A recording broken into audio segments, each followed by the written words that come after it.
Vengeance is a monster of appetite, forever bloodthirsty and never fear. I repeat, vengeance is a monster.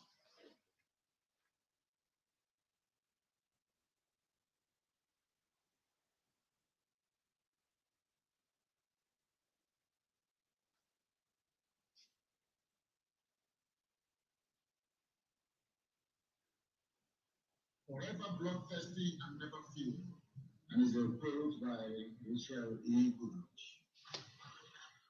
The conscience attack is good. History will remember 2021, the year that the enemies of Biafra came to our land using our own people to kill a defender of his people. We are going to mourn the council in a very special way. Very, very special. It was undefeatable. We drove the Fulani people away from Imo State, did gallantly well. The council is more than another. And we are going to mourn him in a very special way. We are going to pay council in a very, very special way that history will remember 2021. Therefore, we must fight this very fight. We lost in council at the hands of cowards, wretched, idiotic cowards who cannot fight a good fight. They did not engage him in the battlefield as they have been lying, because in the battlefield the council is more than a million men.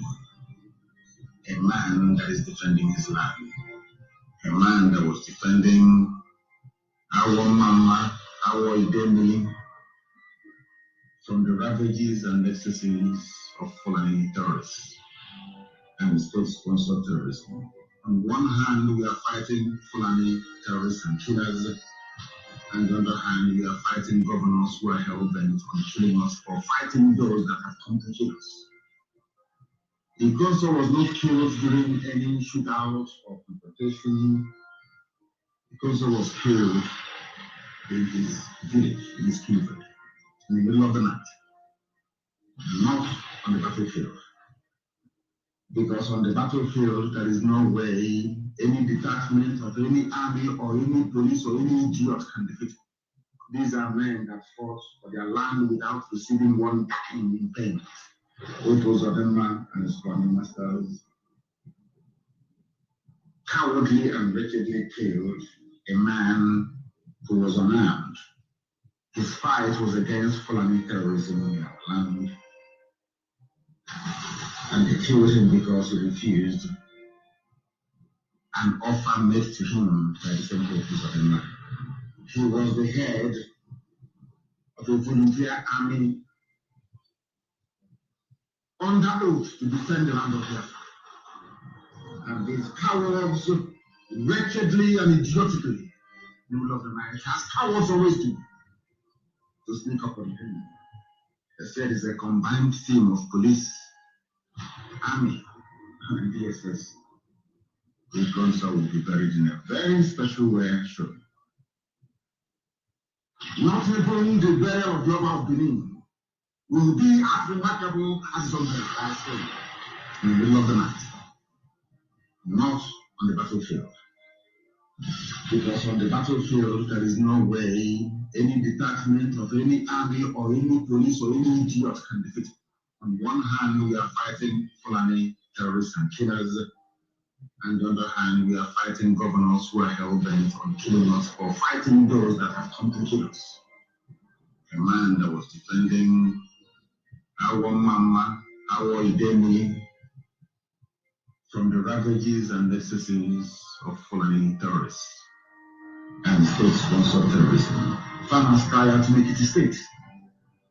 Guardian newspaper, 31st. Farmers in Ekiti State have raised concern over their inability to go to farms due to attacks and destruction of crops by herdsmen. Is this being written about Imo State? Do you know the reason why you're not hearing this type of news in Imo State? It is because of the Gonso and his gallant men under his command in Imo State. Because of the console Eastern Security Network, what they are doing on the ground in Biafra land, this type of news emanating from the state cannot be written about Imo State. It is in heaven. And he is going to be avenged. My God, he will. The bravery, the gallantry of these men in ESN, they are fighting 3 enemies at the same time. 3. And no army can even fight 2 enemies at the same time and survive. They are fighting 3 enemies, and they succeeded in the objective. As I gave them, do not allow any Fulani terrorist activity in Imo State. It did not happen. They are fighting Fulani terrorists. They are fighting Nigerian army, which is essentially Fulani terrorists in army uniform. That's all they are. They are fighting also the police. In fact, I should say 4. And they are fighting the Fulani in our land. Both Uzodinma and Co. We did not go after Uzodinma. We were only facing the enemy in front of us. Fulani terrorists, masquerading as statesmen. And today, nobody can say, unlike before, that there are Fulani headsmen attack anywhere in Imo State. It's not possible.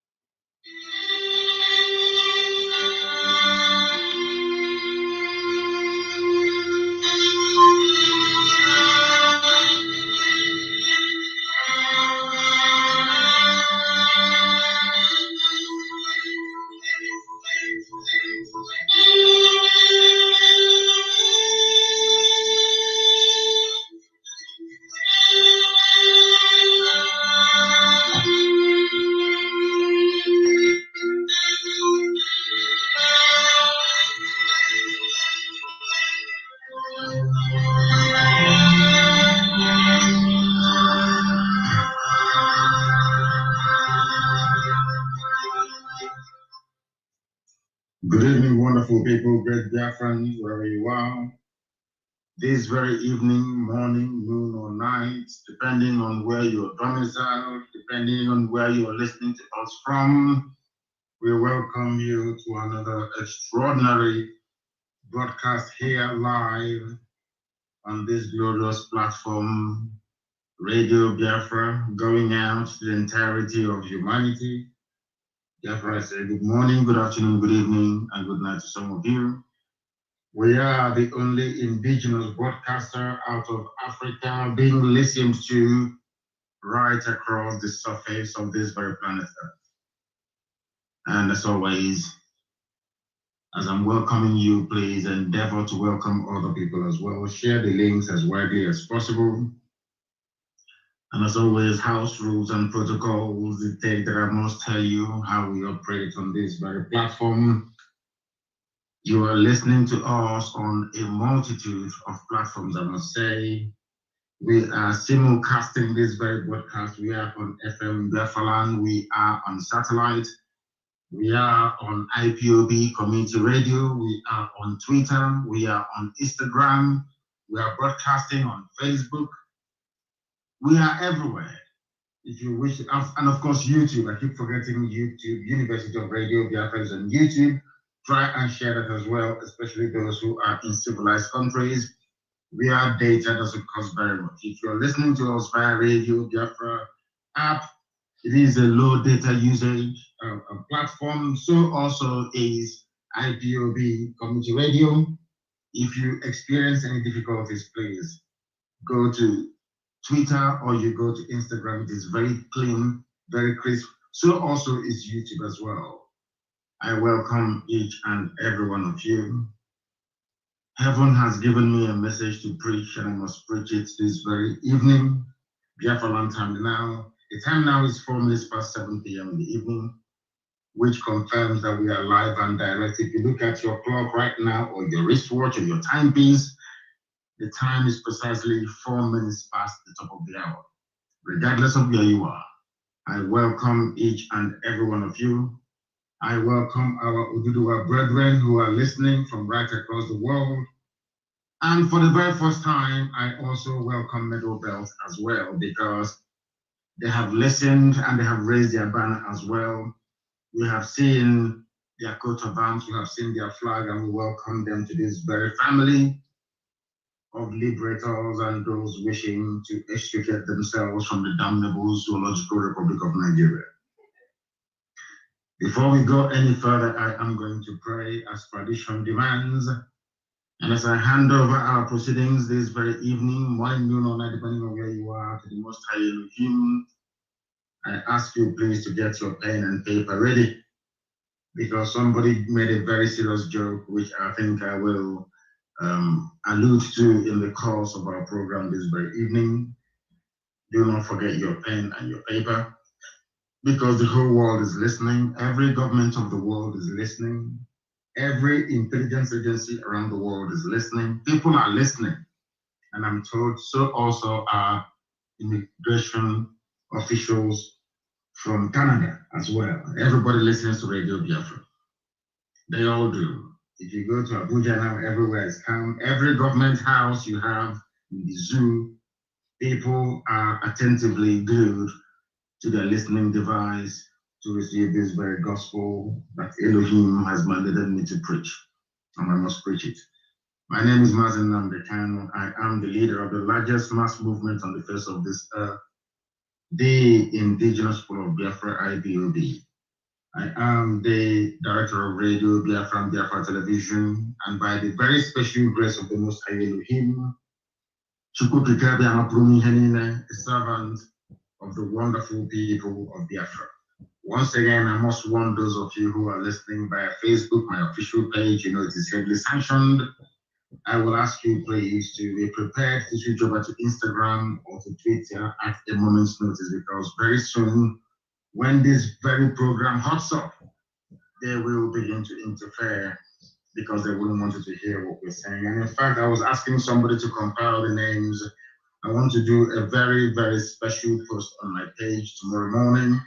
And I was compiling the names of all the journalists in the zoo who are influential, all the journalists responsible for sustaining what is in essence unsustainable, this very regime of tyranny, a regime of terrorism, a regime of backwardness, a regime of poverty, piloted by the Fulani Caliph. I will compile all their names, please. Look for also those of them who are running Facebook as well. I want to add their names. I want them to understand what the Fulanis are doing to Yoruba people. I want them to understand what the Janjaweed are doing to the Yoruba race. As they are busy trying to fight to defend what is in essence indefensible, their land is being taken over. We must preach this very gospel this very day.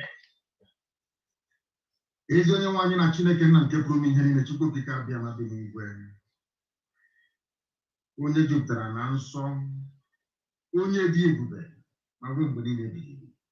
Onye anyị na-efe wee na-akpụ isi ala nye. Onye ọ bụ naanị ya bụ Chineke nna, ị bụghị mmadụ. O mekata nke wee bụrụ anụkpa ahụ nke ị gaghị ekele eze ebere ngozi. Ị nọ na mmụọ onye nwe m. Ebe obibi gị bụ ebe kachasị ebe niile elu. N'ihi na ịdị nsọ wee karịa nghọta nke mmadụ dị ndụ. Onwere ihe ọbụla bụ ihe eji ama atụ sị na ọ bụ ya yiri. Onwere ihe ọbụla bụ ihe ga-enwe ekele eze ebere ngozi. A pụrụ iji wee si n'ihe dị etu a ịka Chineke na nke dị n'igwe. Ọ bụ ya mere ndị Igbo ji wee tụọ aha n'igwe ebighị ebi. N'ihi na enweghị m ede mere ọgwụgwụ. Ahapụ m aga m etoghị ụbọchị nọ n'ime ndụ m. N'ihi na ọ bụ naanị Igbo Chineke na nkụzi niile nke ndị agha. Ọ bụ naanị gị na-eburu anyị ụzọ nna nke ebere. Ọ bụ naanị gị na-alụrụ ndị ọbụ, naanị gị na-agbara anyị ọbụ onye ọbụla. Ọ bụ na ọ gbadara aka gị ka anyị nọ ka e were Biafra nke gị onwe ikere eze ebere ngozi wee nyefee gị n'aka ka ị wee zọpụta ụmụ gị n'aka ajọ ihe. N'ihi na mkpagbu dị iche iche dakwasara ndị gị Chineke nna nke igwe. Ọchịchịrị wee si ebe o si wee kunie. Eleghị anya ọ bụ site na akparamagwa ọjọọ anyị maọbụ mmehie. Mana onye nwe anyị na Chineke nna biko bịa ka anyị na-alụ iwe gbaghara anyị mmehie anyị niile. Ọ bụghị na anyị toruru mmeso ọma gị nna nke ebere dị ngozi. Ka mma anyị wee na-alụ gị iwe cheta okwu ọgba ndụ gị n'isi anyị. n'ihi na isi na mgbe ọbụla ikwu na weti ga-ata azụ weti dị na ọ bụ naanị gị bụ Chineke nna ọ bụghị bụ nna ụmụ Biafra na ị ga-azọpụta ndị na ị ga-abụrụ anyị nna anyị wee bụrụ gị ụmụnna nke igwe anyị wee na-asị n'oge ahụ eruokwa mgbe nụ n'ụwa ji alaghachi na-akwụ ya ka ị wee zọpụta ndị gị nna nke ebere dị ngozi na ala Biafra bụ ala nke goziri agozi nna nke igwe ebe iji wee mee ka mmadụ izi n'elu ụwa gosi na Biafra wee kunie anyị wee na-asị gị gosi mba niile dị iche iche ọ bụrụ bụ Chineke ike niile nọ n'ọgbadara aka na ọ bụrụ na ọgbadara aka nke Britain ọ bụ mmadụ dị ndụ nna nke igwe gosi ụwa na ọ bụ naanị bụ Chineke nna nke ụmụ Biafra anyị wee ihe na ka ndị ụwa anyị bụ enyefere gị n'aka wee na-arịọ onye mma gị na ebere gị amara gị n'ọmịiko ebe ndị gị nọ ka ụmụ gị ọbụla ndị nke eji eji anyị na-ekere aka nso n'ụzọ pụrụ iche n'ihi na ọbụla na ha bịa nwa fara baka n'ụbọchị nke taa igburu wee daa n'Enugu wee hapụ ya etu aka ga-esi wee hapụ ndị ọzọ bụ ndị eji eji agbanyeghị ihe niile mpụ niile nke ndị iro na-eme ma ndị ohu ha ndị odibo ha bụ ndị nọ n'ala nsọ nna nke igwe ndị ji etu aka si ha ga-aba ha ọnụ n'otu n'otu ị ga-ejide ha wee laa ha n'iyi ha wee ghọta na Biafra bụ nkwa nke ikwere ndị gị n'oge ebe mgbe ị ga-eji wee mejupụta ya wee na-asị gị otuto na nsọpụrụ na ịja mma niile dịrị aha nsọ onye kere igwe n'ụwa Elohim Adonai El Shaddai ugbu a ma ruo mgbe niile ebeghị ka a na-adịghị ise ọkwa n'ozi ọma Chineke. My goodness. You will allow me to preach this very gospel this evening. For those of you who are old timers on this very platform, this Radio Biafra, I want to reconfirm to you, I wouldn't call it a prophecy, I wouldn't call it a prediction, I will call it words spoken under divine inspiration. That is why the accuracy of our prophecies is unmatchable. Those of you may remember in 2014, when they were campaigning, jostling, and politicking in the Zoological Republic of Nigeria, that man created for the habitation of animals, called Nigerians. I made it very clear to you then, if those of you who are listening tonight, or some of you can remember, I said to all of you that Buhari is the one that holds the key to Biafra. I don't know how many of you can remember this, but I preached it on this hallowed platform, on this Radio Biafra, this God-ordained radio station for the restoration of the children of light, that they may enjoy the sovereignty that God Almighty promised them. I preached it here on this very platform. I told you, do not despair, do not panic, that the Pharaoh is coming, and it is Buhari. I told you so on this very platform. I'm sure that some of you can remember that I said that Buhari is the surest way for us to get Biafra. Is it not happening now? Everything I tell you is gospel. Remember when I said that Buhari will give us Biafra? Those were the exact words I used. And it is now manifesting before our eyes. Everything happening today in the Zoological Republic of Nigeria is because they refused to let us go. I remember, I think it was in 2015 to be precise, thereabouts. I was in the USA and I was granted an interview by Rudolph Okonkwo, if I'm not mistaken. And I told him that if they do not give us Biafra, that Nigeria will be worse than, in fact, that Somalia will be a paradise compared to Nigeria. What is happening today? These are words on the marble. These are, I wouldn't call it prediction. These are prophetic pronouncements on this very hallowed platform that all over the world today, people are witnessing and confessing to its accuracy. Everything happening today in the Zoological Republic is because they refuse to let Biafra go. And I also want to tell them this evening, or depending on where they are, that the more you continue to delay the coming of Biafra, the more calamity you're going to face. And I want to point it out. I want to speak very calmly this evening so they can understand what I'm saying. Remember when I asked you to allow Biafra to go and you refused? I'm now speaking to the Sultan of Sokoto and the entire Janjaweed Caliphate. These very horrible people that have brought death, destruction, and mayhem upon the lives of very quiet, peace-loving people, not just of the Middle Belt, but across the entire South. I want you to listen to me very carefully this evening. Because of your delay in allowing Biafra to go, now you will lose Oduduwa as well. I want you to understand that the more you hold on to this very rigid, idiotic,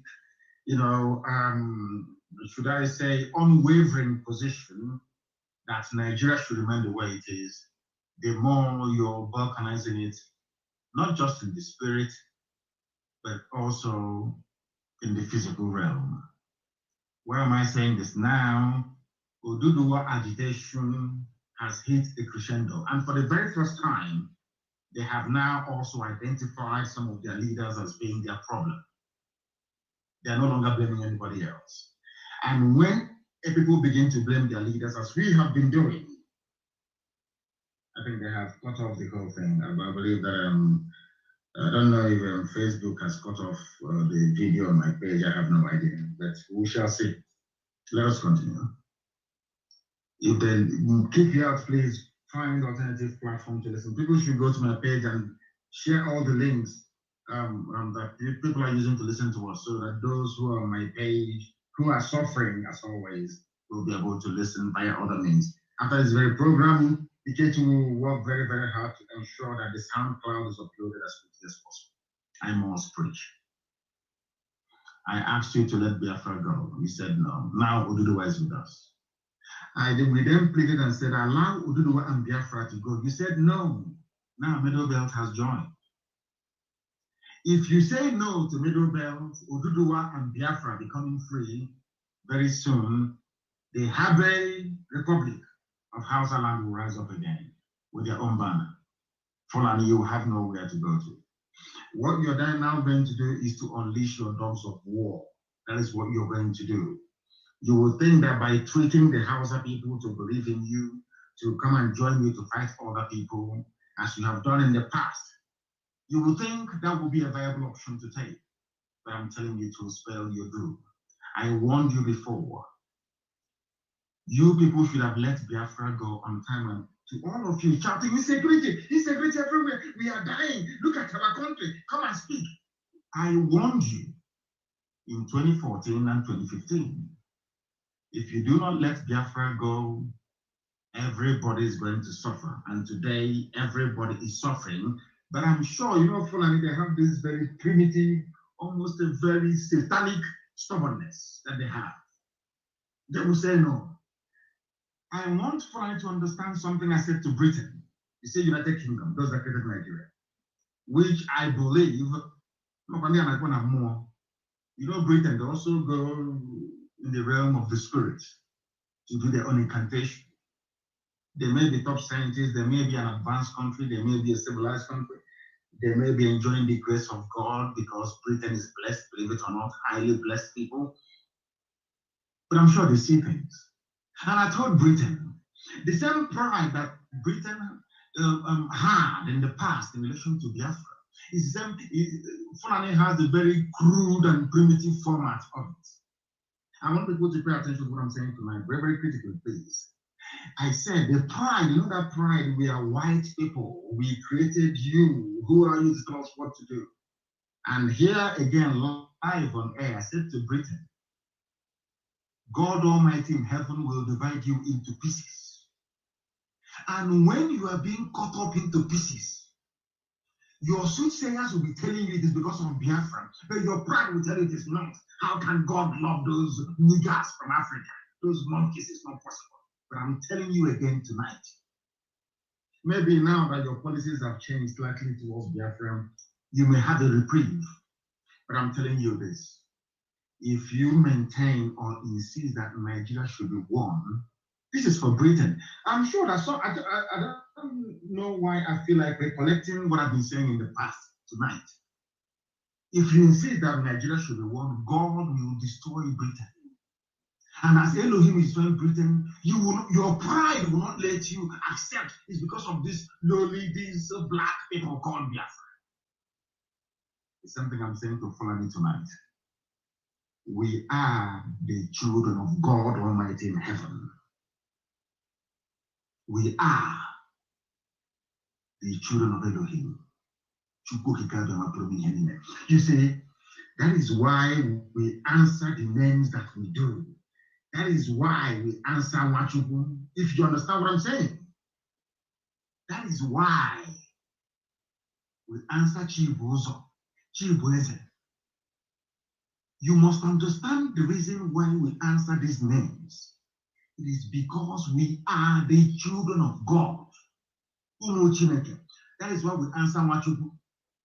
No matter how badly we upset and offend God, ultimately we are His children. Is going to forgive us and rescue us from whatever mess we may find ourselves in, as it is now with the zoo called Nigeria.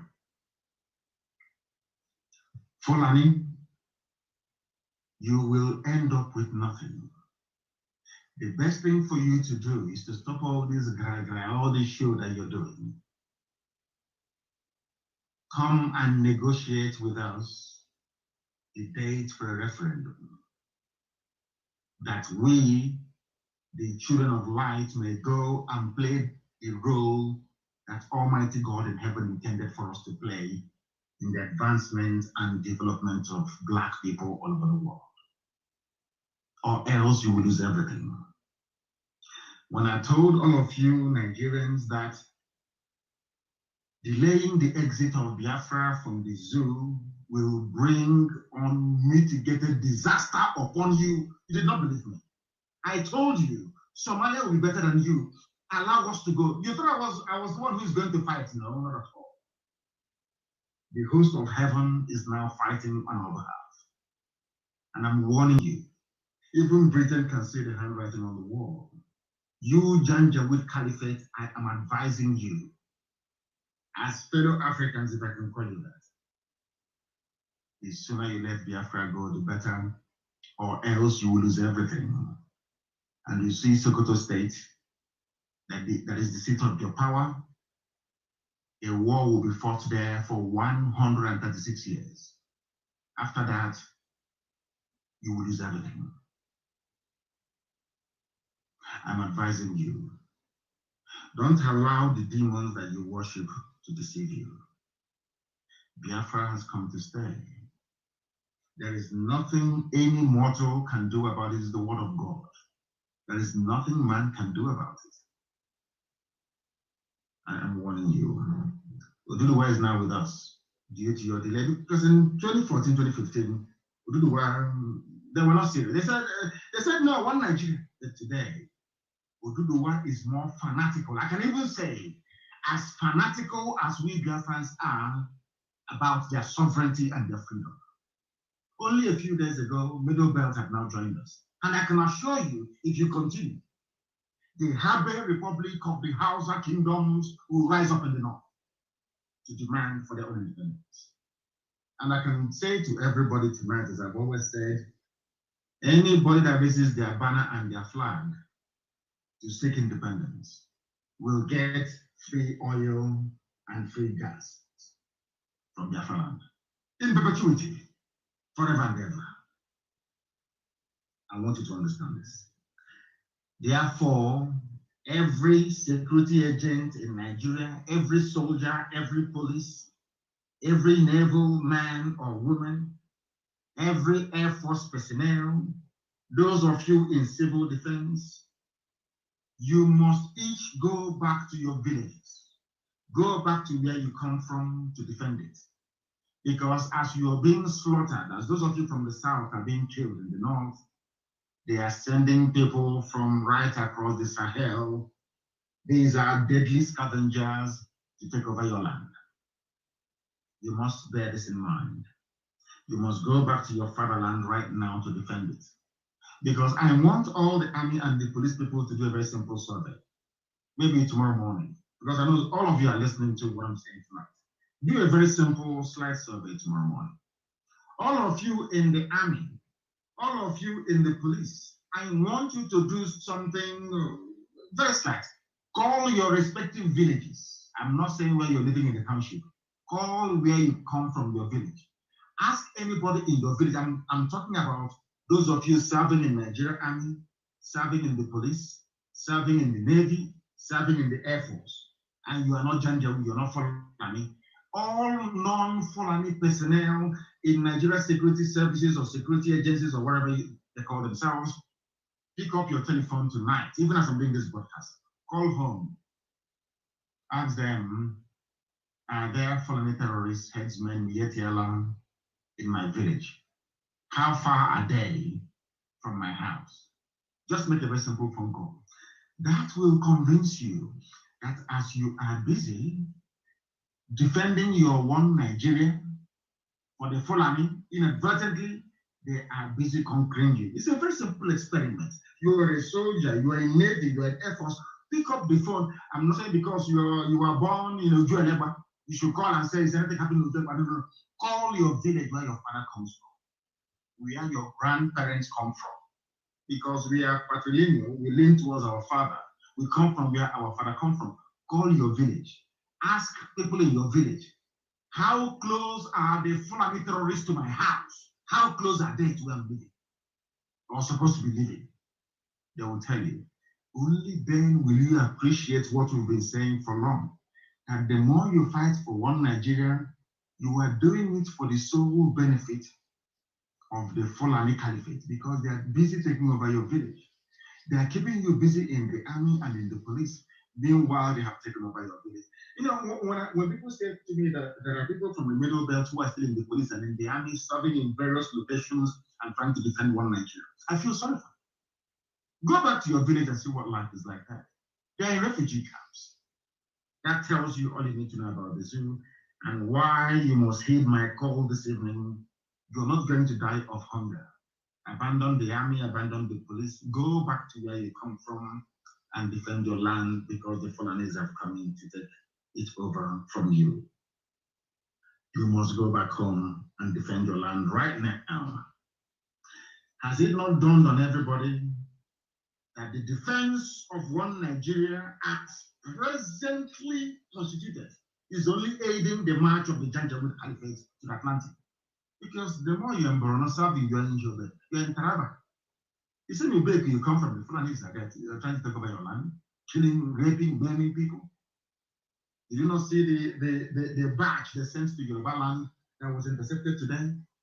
But there are Yoruba people who are fighting right now in Nigeria Army in Borno as they are moving towards the north to go and defend their so-called one Nigeria against Boko Haram, which incidentally was created by the same Fulani people. Another consignment of Fulani killers and murderers are heading into Yoruba land. Does that make sense to anybody at all? These are the things we are trying to get you to understand, but for some reason, some of you can't get it. You're moving to Yobe, you're being posted to Yobe, to Taraba, to Adamawa, to Borno, to go and fight insurgency. Is that correct? On the way, you are passing Dangote trailers and trucks coming into your land with the same insurgents, the same bandits coming to your village to rape your mother, to abduct your sisters, your nieces, and in most cases, your nephews as well. I want people to actually sit down tonight and rationalize what I'm saying. Those of you in the police fighting for one Nigeria, those of you even in the print media, or the electronic media, all those journalists trying to keep Nigeria one, call your village and ask them, what is the status of security in my village? They will tell you the Fulanis are everywhere. Doesn't that make a mockery of all the things that you claim you believe in? You know, sometimes a lot of people have what I call misplaced, sense of patriotism. You see, in Nigeria, the only people you owe your loyalty to is to your tribe or your ethnic group. That's where your loyalty should lie, and nowhere else. Not because Nigeria is an artificial creation. No, I'm not even going that far. But because the more you fight to keep Nigeria one, the more you're making it easier for the Fulanis to conquer. That's what it is. I want people to understand this even. People are asking why am I speaking in this tone and in this, because I want it to sink in very well. I don't want anybody to say, oh, because he was insulting me, I wasn't able to understand what he's saying. That is why I am preaching the way I'm preaching tonight, so that you can understand it very, very clearly. We must end Nigeria as quickly as possible. I'm not talking about months, but in weeks. Why am I saying that? Because the Fulanis have perfected their plan to start an all-out conquest by the year 2022. By the year 2022, they want to start their full conquest. So we must stop them before they commence. If they commence, we cannot stop them. Because if they commence, all those territories they have taken from Benue State, all those territories that they have taken from Plateau State, all those territories they are occupying in Kogi State, believe you me, if we continue to wait any day that the world steps in to say enough is enough, they will claim that very territory as their own. They would have advanced all the way from Sokoto to Katsina Allah in Benue State. What does that tell you about your future? What does that tell you about your future? You must listen very carefully without prejudice tonight, please, as we preach this very gospel. All of us, Biafra, Oduduwa, Middle Belt, and Hausa, these are the indigenous populations that we have. These are the true owners of Nigeria. Fulani people, they are less than 10% of the population. They are not indigenous to Nigeria, not at all. And in Africa, you must come from somewhere. You must come from somewhere. They have promised them that Nigeria is theirs for the taking. For them to succeed, we have to be as foolish as the Hausa people were. For them to succeed, we have to be as politically naive as the Middle Belt people were. For them to succeed, we have to be as moronic as the Yorubas have been for years. For them to succeed, the Biafrans will have to be as foolish as they have been for a very, very long time. Or should I say, those that call themselves the political class or intelligentsia, but very, very daft and foolish, if you ask me. If we remain this stupid and foolish, the Fulanis will take us over. They will take our land from us before our eyes, and there is nothing anybody can do about it. Do you know that in Olu today they were shooting? Where today they were firing everywhere, trying to scare people away. The same thing they cannot do when they confront Mietiela terrorists with their cattle and the AK-47 in the forest, killing, pillaging, and raping people. They have never confronted them. But they are on the streets of Owerri and Olu, firing and shooting indiscriminately. This, anytime I tell you something, please take it very seriously. And as heaven told me many, many years ago, the late dead Buhari did all he could and left the rest to Abba Kyari, to Issa Funtu, and all the rest of them. They have done their best. The Fulani Caliphate have done their best to destroy Nigeria. But it seems that they are not alone in all of this. We must help them to destroy Nigeria and bring it to an end as quickly as possible. Somebody called it a pantomized country of Fulani terrorists. It's only going to get worse. A country where a minister professes to be a terror sympathizer and 200 million people could not remove a single minister. How do you think you can remove a president? Or so be it somebody that they are ruling in his name. Pure common sense. You cannot. The Fulani stranglehold is everywhere. Look at all the kidnappings and killings in Benue, across the Middle Belt, all the way from southern Kaduna. Even those in Borno, even those, they call it the Northeast. Look at their plight and look at their lives. Who are the ones doing the killings? I asked you to ask yourself this question last week. They are Fulani. Who gave them the guns with which to carry out all these murder, sackings, mayhem all over the place? This is where Nigerians do not reason, where they do not think. They don't think and they do not reason. I want to ask them, look at all the kidnappings, the killings, the land grabbing, the forcible conversion of Christians to Muslims happening in Niger State and elsewhere. Look at all the things that have been happening. Who gave guns to these people? They claim they are jihadis from Mali, from Senegambia, from across the Sahel. They came into Nigeria either with guns or without. If they came with guns, how come they were not stopped? If they came in without guns, these people are from Mali, mind you, and all the rest of them, how come they managed to acquire guns? These are the things you must ask yourself, and the sooner you find answers to these questions, the sooner you realize how foolish it is trying to defend what is in essence indefensible, which is one Nigeria. Who helped them to come into Nigeria? The same Fulani people today tell me about one Nigeria. Let's keep the country one. There's insecurity everywhere. Insecurity. Who brought in these murderers into Nigeria? Nobody is asking the Fulani Caliphate this question because they organized it. All the Fulani governors, because they believe the nonsense that Nigeria belongs to the Fulani race. It is theirs for the taking. And they actually believe it because of idiots like Wike and that great harlot, that bleaching and wine drinking harlot in Asorok.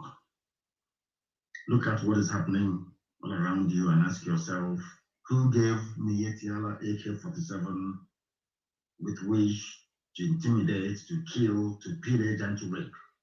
Who gave the Fulani terrorists all these weapons they're wielding everywhere? How can a Fulani nomadic cattle herder know where to find a dealer that sells bullets? You know, have you ever asked, when you see that lonely Fulani boy with AK-47, how do you think he replenishes his stock of bullets? Who gives it to him? So you think he will leave his cattle? Let's say they are somewhere around, what's it called, at Amanstia, you know, with his AK-47. Maybe he has gone, he has raped, he has kidnapped, he has killed a few people. Ask yourself this question: how do they get a resupply of bullets? Who gives it to him? The Fulani cattle head. Have you asked yourself that question before? Any day you do, you will understand the hopelessness of one Nigeria.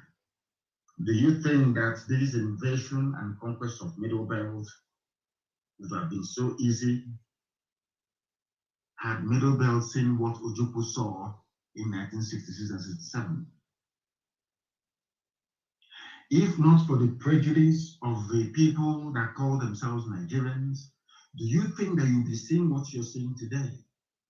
Had all of you supported Biafra, do you think you'll be losing your land today, losing your hair, losing your faith, losing your religion? Do you think that Leah Shwaibu will be more like, I don't know, a breathing, whatever it is, for Fulani terrorists? Is that what you think? I want Nigerians to understand this. God is punishing all of you for what you did against Biafra. All the mayhem, all the killings. Ask yourself, why is it only in Biafra land that the Fulanis do not have any genuine stronghold? No foothold in Biafra land. Why did you think so? God is punishing every part of Nigeria for the crimes you committed against his children. I'm not expecting you to believe what I'm saying. but you know it to be a fact. That is the fact. But today, thankfully and mercifully, the brute is no more. To tell you how miraculous God is. Buhari is dead. We know. How do we know that Buhari is dead? You may ask. Because God gave us brain to be able to use it to reason. That is why we are not animals, because that's what Mary Wollstonecraft said. The reason, the only difference between you and the Fulani cow is because you can reason. Listen to me very carefully this evening. Buhari is no more. But the Fulani Caliphate, to tell you how merciful God is. When Buhari died, had they said Buhari is dead, Osibajo would have taken over. Osibajo is more learned, more obeying, more conciliatory, more progressive. Nigeria will still be one. That would have made our work very, very difficult. Because maybe Osibajo will come down to discuss and to negotiate, to say, oh, let's restructure, let's go back to the regions, either 1960 Constitution or 1963, whichever one would have continued in this. But to tell you how miraculous God is. He hardened their hearts. He said, no, it's our turn. It's our turn, we must remain in power. The time they were doing it, they never knew that would lead to the end of Nigeria. They never knew that. Elohim hardened their hands. And today, the Fulanis have run Nigeria aground. And they are being openly vilified by everybody. Even Britain is fed up. USA is fed up with them. EU is fed up with them. Now you understand it, don't you? They themselves are the ones now canvassing for coup. Forget all this nonsense you're hearing. They use one man called Clark, who said he's a senior advocate of Nigeria. Senior advocate of what? I have no idea. A senior advocate asking army to come in to take over power under a civilian democratic dispensation. And he is a senior advocate of Nigeria, a supposedly learned man. When I tell you that they're not educated, they start insulting them. Senior advocate of Nigeria, advocating for army to take over. Can you believe that? What is wrong with the people taking over in a revolution? Instead of Mr. Clark to call for a revolution, he's asking military. Very lazy way of approaching the issue of all the ills bedeviling Nigeria. Now listen to me very, very carefully, please. I beg of you. How do you know that Buhari is no more? It is very, very simple. I want to prove it to you that he is no more. Very, very simple. Because sometimes you may be shocked, but 1 + 1 is equals 2. Always. Buhari, when IPOB started to comment the zoo, Buhari came out to give a live press interview. Not once, not 2 times, not 3 times, only IPOB giving them problems. This was between 2015, 2016, before the idiot died on the 27th of January of 2017. I know the exact date he died. Before Buhari's death, he was having media chat discussing every blessed day, live, unscripted. Nobody would tell him what to say. Most of the times he was talking rubbish, but at least nobody ever guided him or asked him to say A or B. He had a mind of his own. Now, the Senate of Nigeria, listen very carefully, in a democracy,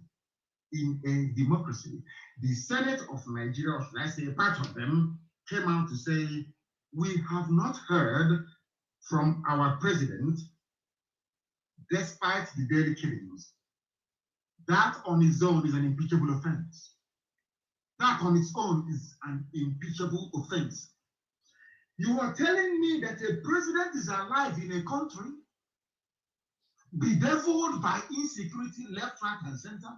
They are minting money, they are printing money every day. They call it quantitative easing. NMPC does not have any money anymore. They fall and they sell the oil and they pocket the money. The zoo is sinking. You have not heard from somebody who claims he's a president. Compare the character of the mask-wearing idiot now to the Buhari you had before? Are they the same? You know, sometimes in life you expect people to be able to reason properly. I am asking you people, you Nigerians, the thing that you're seeing now, coming from who you claim is Buhari Nasser, the mask wearer, is it the same attribute of the man that you used to know? I'm sure the answer is no. The whole Senate of the country lamenting, we have not heard from the president. The country is collapsing. There is going to be war very, very soon, and he cannot speak. You know why he cannot speak? Because they know we are watching them. The fear of IPOB. They know any move they make, we are going to dissect and analyze.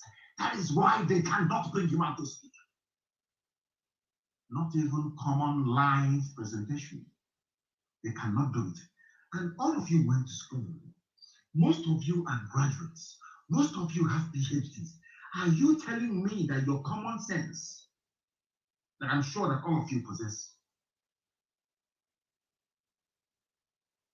I haven't told you yet that there is nobody there. In every other country of the world, ordinary COVID-19, they receive almost weekly briefing.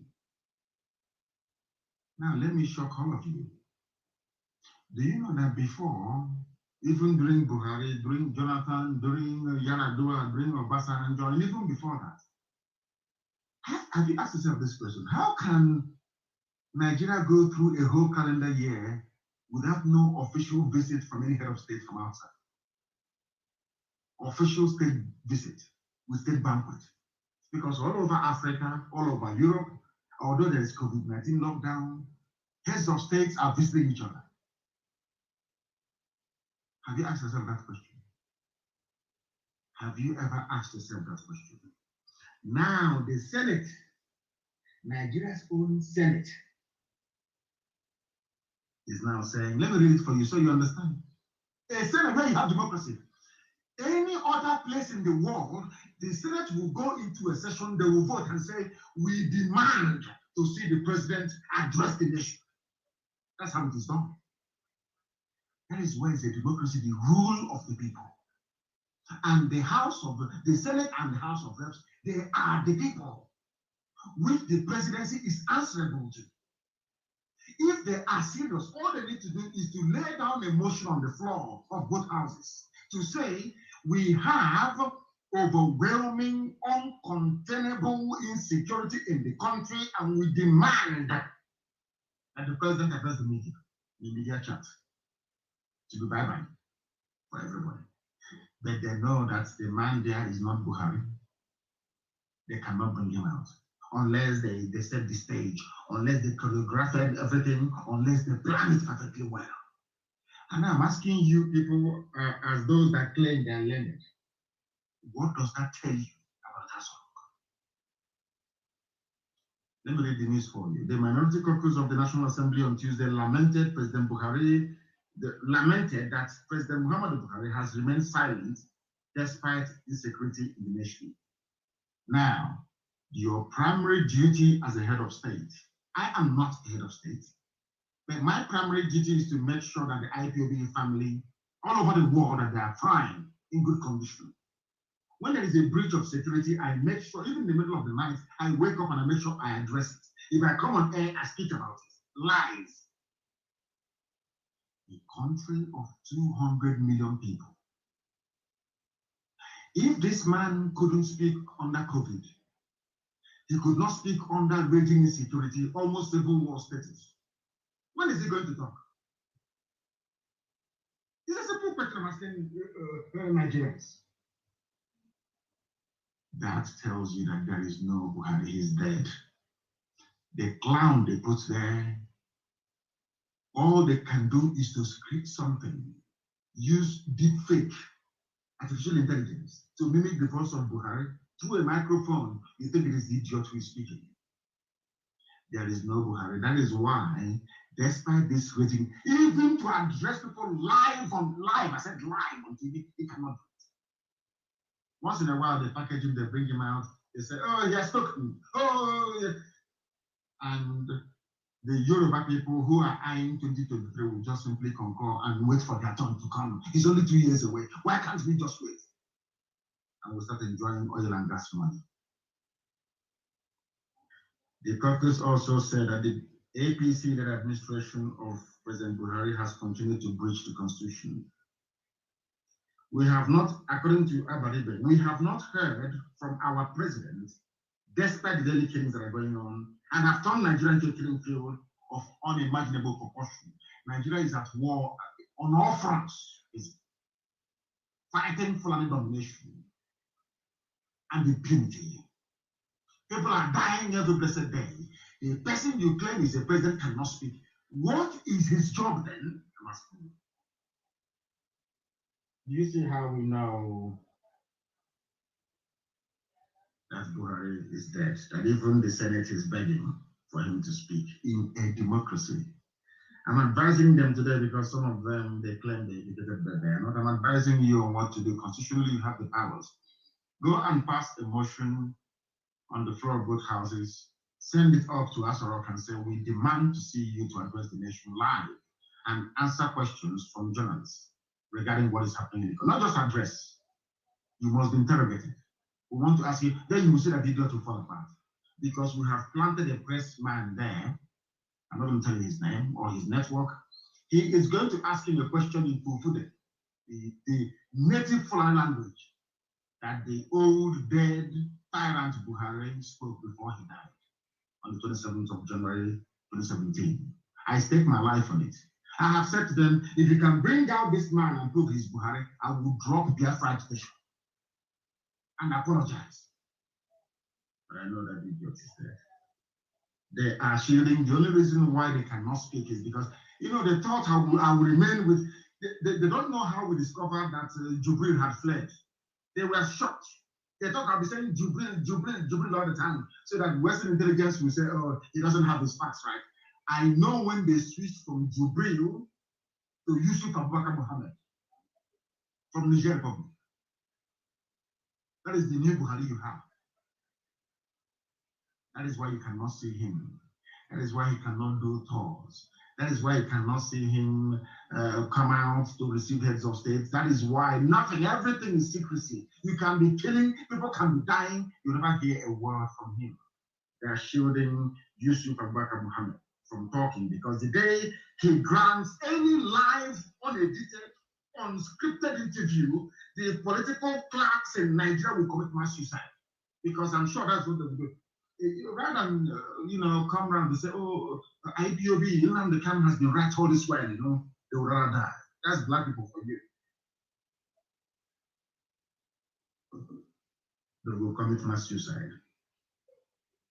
That thing in Asorok, as I told you in 2017, is not Buhari. If you say he is Buhari, I want him to have a live media chat, the type the old Buhari had on the 31st of December of 2015. It's a challenge.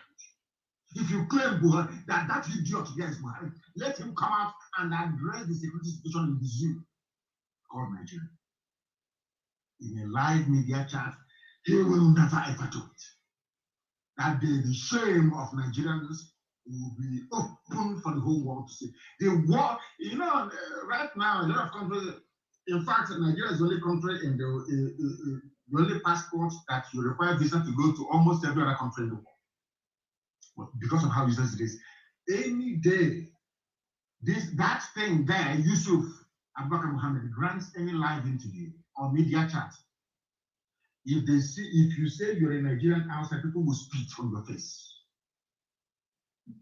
They will say, we know you people as fraudsters and criminals. We never knew you're even this stupid. At least criminals are supposed to be very smart. You people are equally very, very foolish. So Abaribe, the Senate, and they can talk all they like. That thing there can never grant any live interview for anybody who will not do it. Any day they do, they try it, they are finished. And they understand that very well. That is why he cannot hold a live media chat. People are talking about impeachment. Let us impeach him. As my dear brother Mbaka said, let us impeach him. Do you know why Fulani is against impeachment? Fulani wants that boy to leave. They want to remove Buhari, that name Buhari from us. That is what they want. Oh, forget all this nonsense that he wants planting it everywhere. The only reason why they said no to impeachment and why they are running after Mbaka, but I'm glad they released. I didn't want to talk about him or write about him or tweet in the afternoon. We are just waiting to see if they will hold him. And then that thing they want, they will see it. But luckily for them, they release him. Let me tell you something you don't know. The reason why they're against Mbaka and everybody talking about impeachment is because once you impeach him, listen, he will be forced to come out to respond in the open. Journalists will interview him. That is why all of them, they're running helter-skelter. Nobody wants nothing. They don't want you to talk about it because any day you vote in the House of Senate or in the Senate or in the House of Reps to impeach him, you will now give him a right to reply. Because the article, as Trump did in America 2 times, because the articles of impeachment will outline his crimes and misdemeanors. And the law of natural justice dictates that you must give him the right to reply. Who is going to reply? Buhari is dead. Is it Yusuf Abubakar Mohammed that will reply? The cabal won't allow it. Now you understand, don't you? That is why they're against impeachment. Because you cannot impeach a dead man. The Fulani Caliphate control all of you in the zoo using Yoruba media and your political leaders. They have captured the 2 critical, in fact, there are 3 critical constituencies in life. Media that brings you information and enlightenment, your political leaders to traditional rulers, and also your religious leaders. That is why anytime they sense danger, they will send DSS. People are trying to destabilize the country. They want to remove Buhari from office in order to sow seeds of doubt and confusion amongst you, so you can no longer be together to ask for what is right. Asking for anybody you claim to be Buhari to address the nation is not causing trouble. It is not. It is called democratic accountability, isn't it? These are the things you must bear in mind. This thing about coup that they sent Mr. Clark to talk about coup is a well-planned move to manipulate people's minds into thinking that Buhari was removed as a way of hiding the fact that Buhari is dead. Fulani is praying for a coup. Forget all that was planning it. And I want us all to know that I know their plan. They want to do a coup to say, oh, we have removed Buhari, he's incompetent, as a way of hiding the fact that Buhari is dead. That is what they want to do. And once they do the coup and they put in somebody first of all, they said, we'll put in a senior Yoruba general to calm everybody down, to stop Yoruba agitation. That's what I'm just trying to let Tinubu understand. If he doesn't know, they have 2 people in mind. One is a Yoruba high-ranking army officer. The other one is from the Middle Belt. They want to use them to try to calm everything down. The same thing they tried to do with the Gundigwe in 1966. And they ended up doing with Gowon. They killed everybody. Every Biafran high-ranking officer they got their hands on, they killed. All of them. They knew the world was very, very upset. Fulani knew they could not sell that very narrative to the world. They approached Brigadier Gundigwe and asked him to take over the reins of power. He said no. They went to Gowon, a Christian from the Middle Belt. That is how they operate. The same thing they want to do now.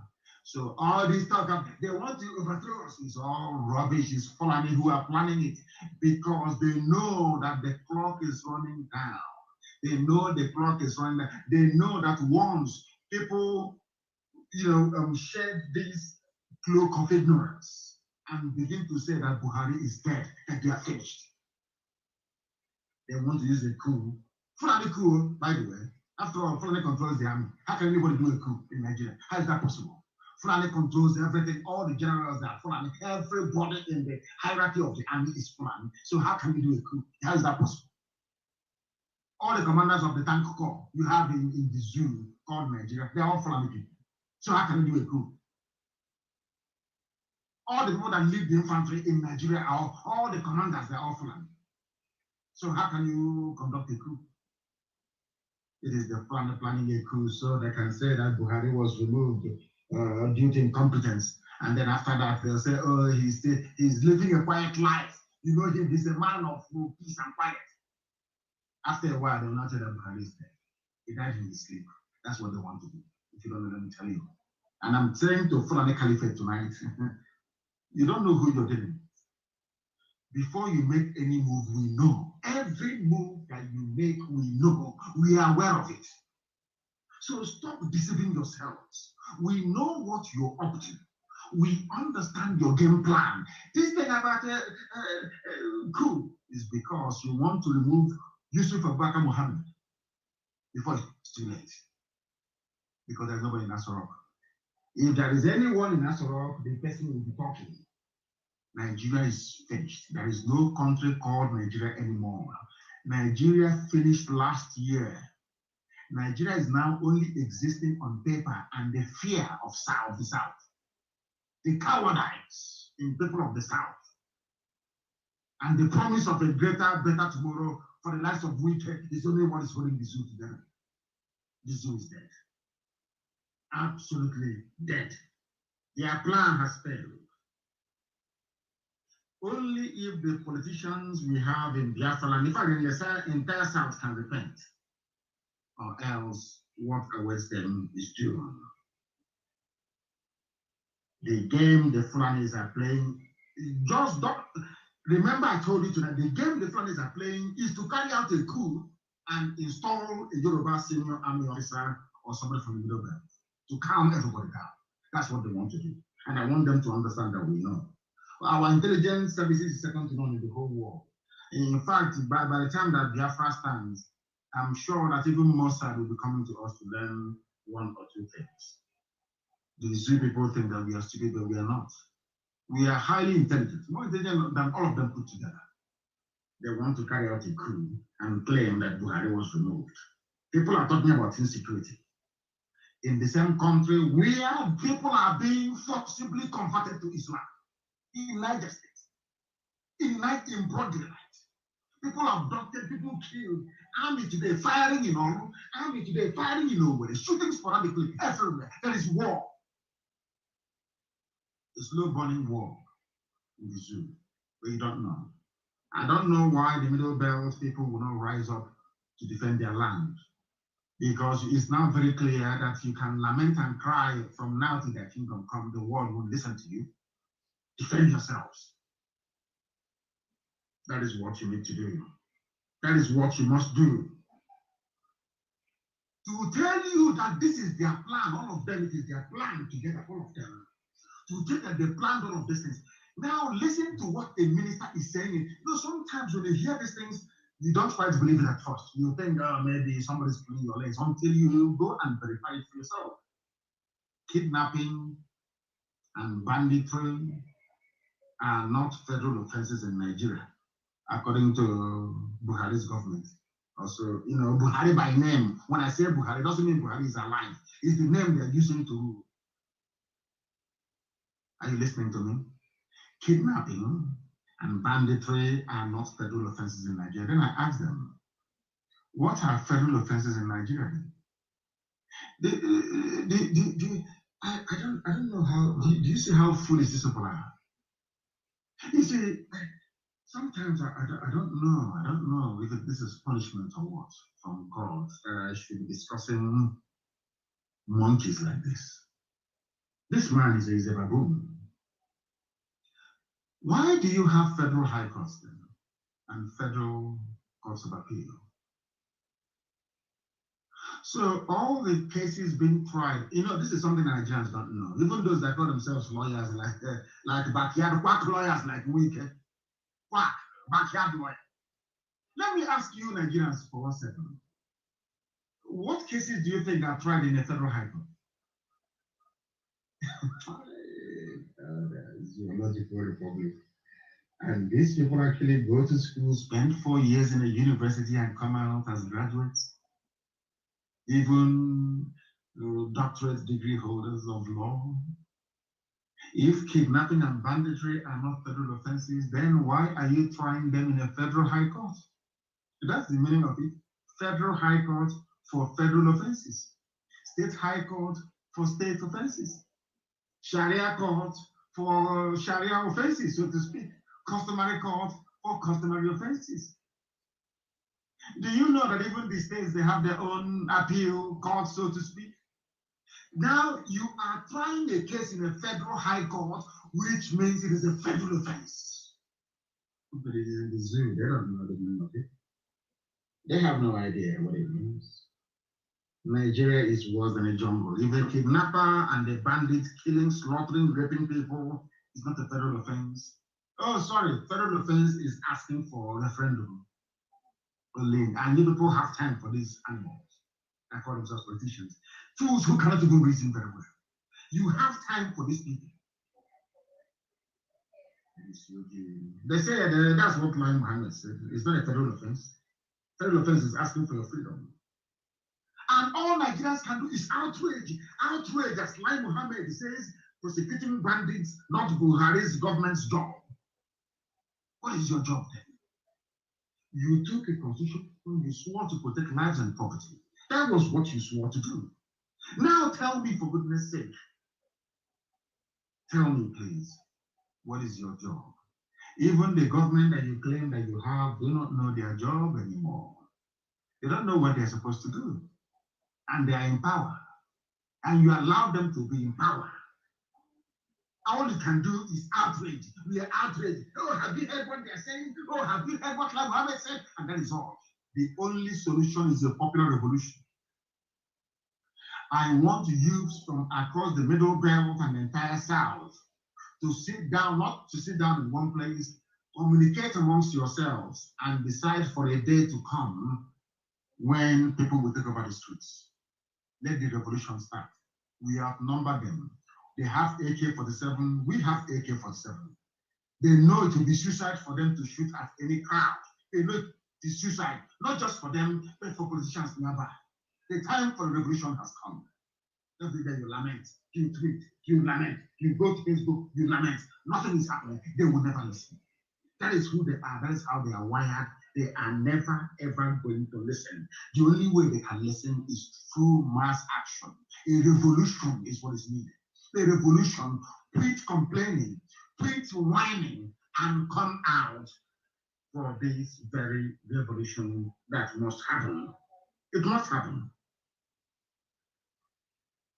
The same Fulani that brought in the bandits that are killing you are telling you that banditry is not a criminal offense.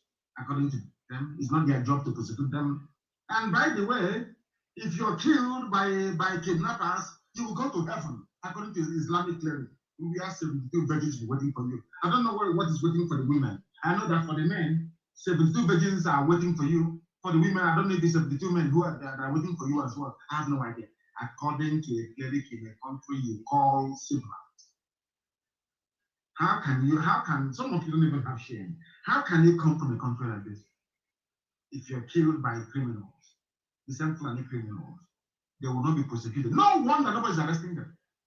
If it's not a federal offense, so because listen, the Nigeria is called Nigeria Police Force, which means it is loyal to the federal government. The army is loyal to the federal government. And they do not see kidnapping and banditry by Fulani people as a criminal offense. No wonder nobody's arresting them now. Is it a criminal offense to them? Do you understand me now? Being killed by kidnappers is a sure way of going to heaven. Only in Nigeria. You wake up the next day, I'm a Nigerian. Shame on all of you that stupidly refer to yourselves as Nigerians. Shame and be shame on all of you. The same people that came into power telling you will solve every problem. Look at, some of you have no regard for history. Friedrich Lugard told you that these people are spendthrifts. All they know how to do is to spend money. Oyibo told you this nearly 100 years ago. White man told you this. This Fulani you're looking at, all they know is to spend money. They are very lazy. Oyibo told you this, but you never listen. You never, ever listen. Let me tell you what they're doing in the zoo. The same people, we are coming to look at, oh, how about war corruption? Have you been hearing about war corruption lately? Because nobody is more corrupt than this current APC government. They are the worst of the worst in the history of Nigeria. 316 projects were duplicated, worth 39.5 billion in the budget for 2021. APC, Fulani Janjaweed Party, a party of the same Tinubu asking you to vote for him.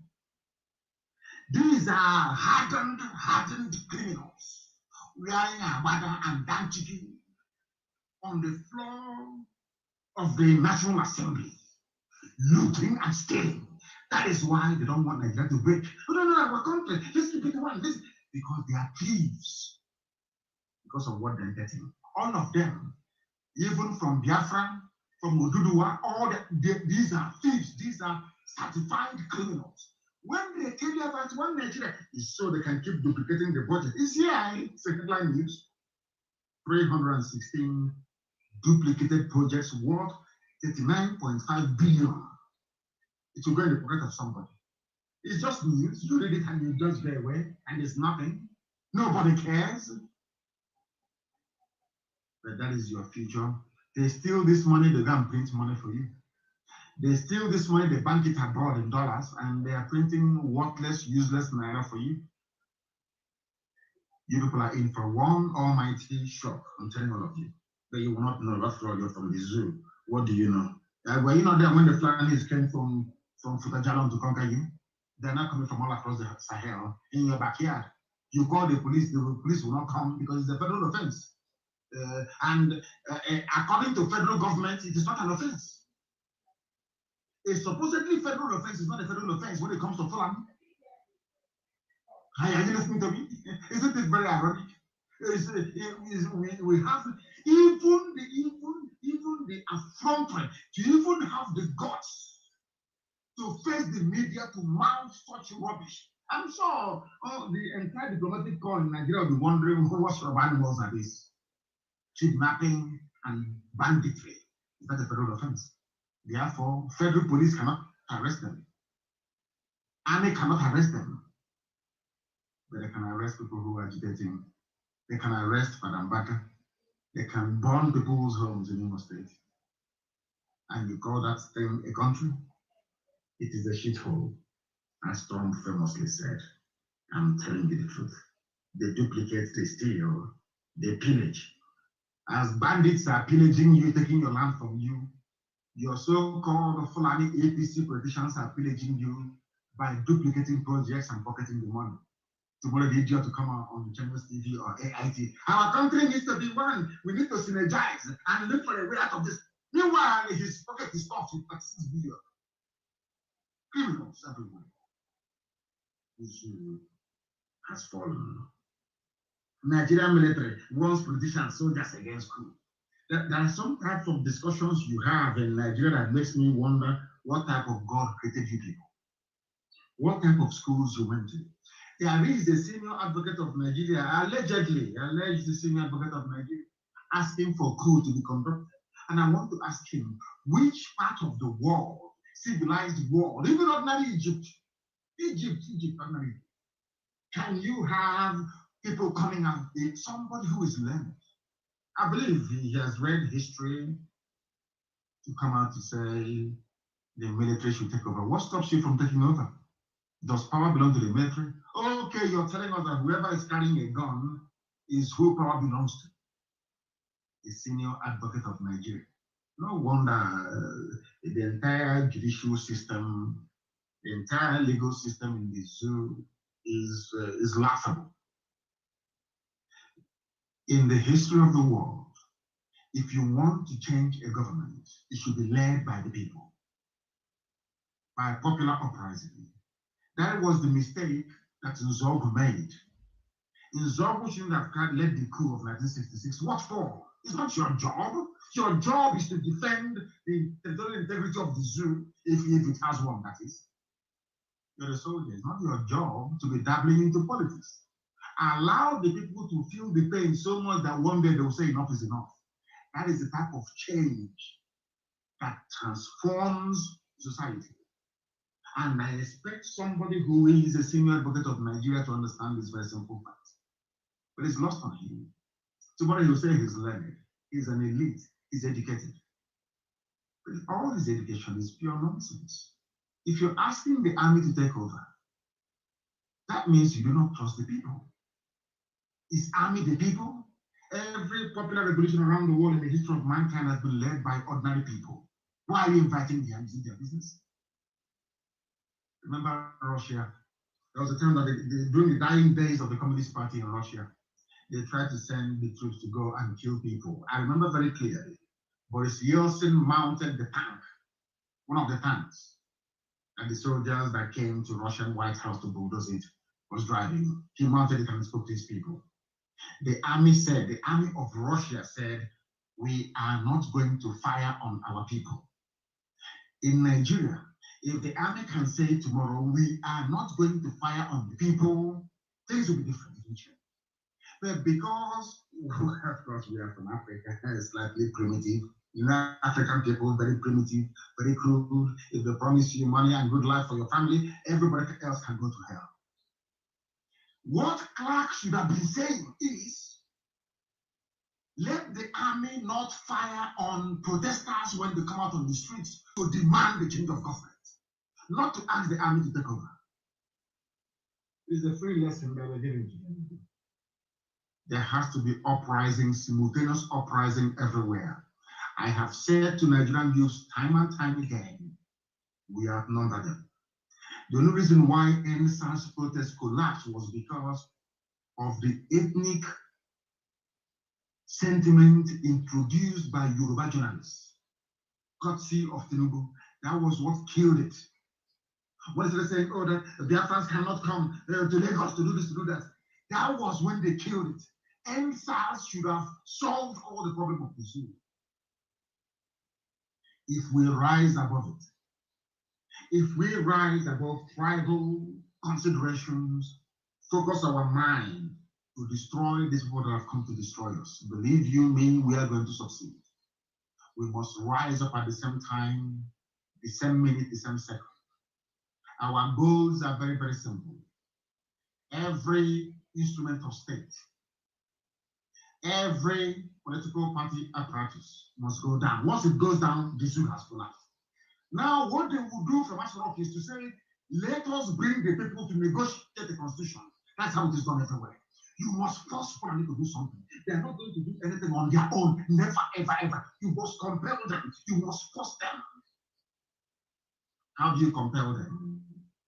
There has to be simultaneous uprising everywhere at the same time in Nigeria. For only 48 hours, believe you me, they will call for the Sovereign National Conference. Because we outnumber the army.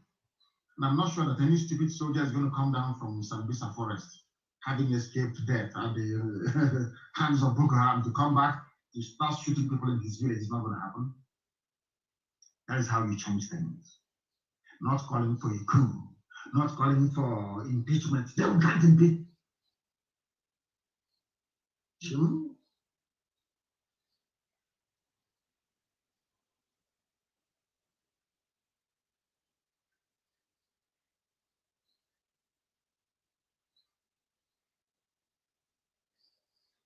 They will not do anything.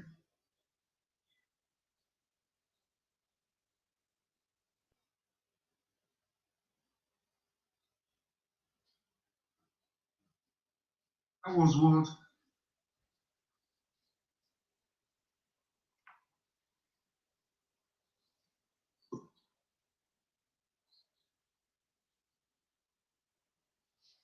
the Cromwell said,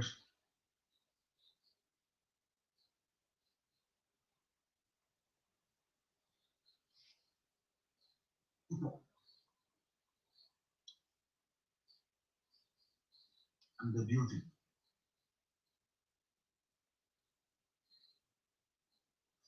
Popularism.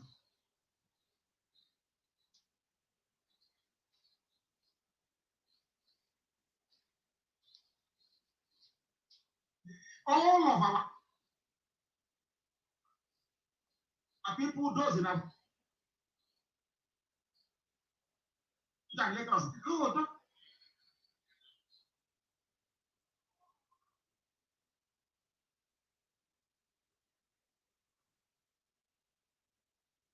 We outnumber them. We must abandon our business.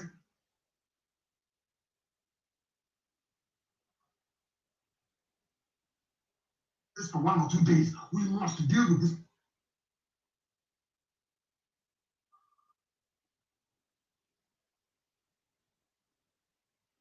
So what do you think they can do? For you nothing.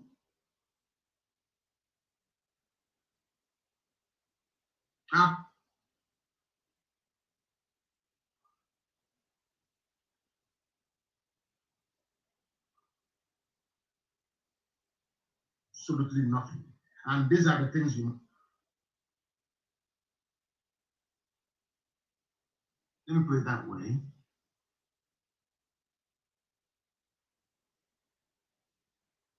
As you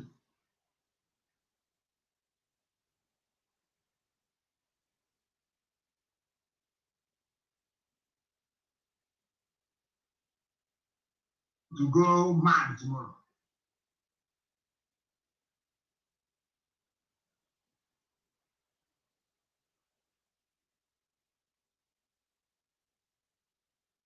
That he is Buhari. Believe you, Nigeria will change within 1 week. When we gave you the expo, when we gave Nigerians the expo to say, only question the identity of the man in Asarok. You have all the proof. You have a little boy today. Tomorrow is a 5-year-old. The next day he's a 40-year-old. Nobody knows his hands so fresh. Because he's not Buhari. All of you know that. There is hole in his neck. Even to ask the question, why does he have a hole in his neck? And Fulani banditry will stop. Your land that they're seizing will stop. You will leave your IDP camps and you go back home. Only one thing you need to do. Don't ask for impeachment. Don't even do a revolution. Let's even put that to one side. Ask them to bring out that man in Asarok to address the nation, and you have your answers. I'm telling you the truth. You know, God is miraculous. He gave you ways to deal with the Fulani Janjaweed, but all of you messed it up. We told you. All that Clark needs to do, let there be a DNA test to prove that this man is the real Buhari that we know, the old man, the sickly dying old man that we know, that had a brain tumor. Show us it's him, and the Fulani will change overnight. First of all, they'll bring their DSS to grab a few people, which is what they normally do. And the DSS, as you're abducting people, the day we abduct you, I hope you'll not so cry. Now you're going about abducting people. One day you'll be abducted as well. And when we do, I know that you just resign nothing from Lagos. Our security men, now that your security men are abducting people, you must see it. But the day they themselves are abducted, you start complaining, you start crying, you start whining all over the place. Simply ask for Buhari to do a live press briefing or ask for the DNA of the idiot in Asarok, Muhammad, Yusuf Abaka Muhammad, and the Zoom is gone. You get a regime change overnight. But in fact, they'll tell you that he's going to London this seat. Is incapacitated now? Osibanda, please take over. That's all. Any day, all of forget about it. Push don't zero down on the identity of the man in Asarok, that his house is burning and he's not speaking. Is that a president? Where in the world will you have this level of insecurity bordering on a civil war and no comment from the person you claim is the commander-in-chief and the president, His Excellency, Mr. President, for that rubbish? Because he is not Buhari. Mr. Clark, rather than asking for a coup, rather than asking for impeachment, I have made it easy for you people, should I say easier for you people. Simply ask for the man in Asorok to come out and prove who he is. And it's over. Game, set, and match. As in chess, those of us that play chess, it's checkmate. It's finished. It's over. Bye-bye. Planetarianism is gone. God gave you that window of opportunity. But the Yoruba media, with their greed, and the sophisticated moronic brain, saved the Flamijan. Simply ask for the man in Asorok to prove who he is. Why can't he speak? Anybody that knew the old Buhari, do you think that this new Buhari is the same person? Of course, the answer is no. Of course, the answer is no. They're saying we have uncovered plot to remove Buhari through civil unrest. Yes. Go, I want DSS, the army, and the police. Some of you are illiterate anyway. Just simply go online and Google sitting presidents removed by their people. You will see it there. How was Hosni Mubarak removed from office in Egypt? Is it not by popular uprising? In Romania, popular uprising? Everywhere, popular uprising? Because we are the people. Power belongs to the people. If they do not like what you're doing, you go to hell. But in Africa, they will say, oh, because it's Fulani, it's our turn. If you know it is your turn, it is Fulani, that means we are not supposed to be together in the first place. That means you are different. If every little thing, as they did during the NSAS protest, if every little thing we invoke ethnicity and we invoke tribe, that means ab initio we should not be together. You cannot claim that everybody is a Nigerian. When it comes to solving a Nigerian problem, you now hide under your ethnic group, under your tribe, to seek refuge. You hide under your tribe to seek refuge. It's not going to happen in our time.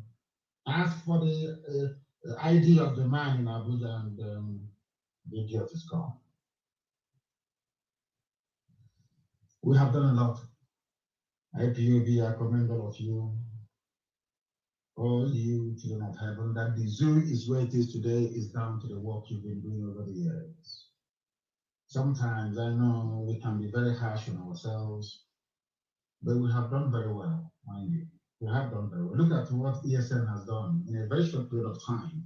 That even Dave Omai came out to say that there is no more Mietiala in your state. You did it. You made it possible. Tenacity, doggedness, and determination. And that's where we are today.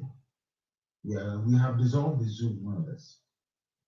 And that is why some idiots that have been relegated to the background are doing everything to keep their name in the public domain, even at the risk of sounding like a mad dog. You know, the one animal was making a caricature of himself. Maybe the price of cement has gone up and it's making him mad. He cannot finish his hostel. So he came out to talk rubbish to try to keep his name somehow in the public domain.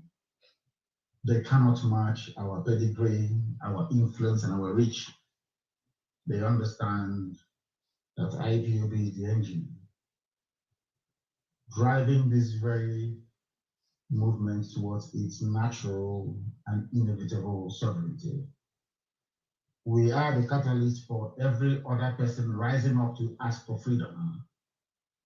I will do the word, brethren, acknowledge that before me. Because of you people, that's what we're doing. The same thing. Middle Belt the same. How many days did I ask Middle Belt to come up and they did?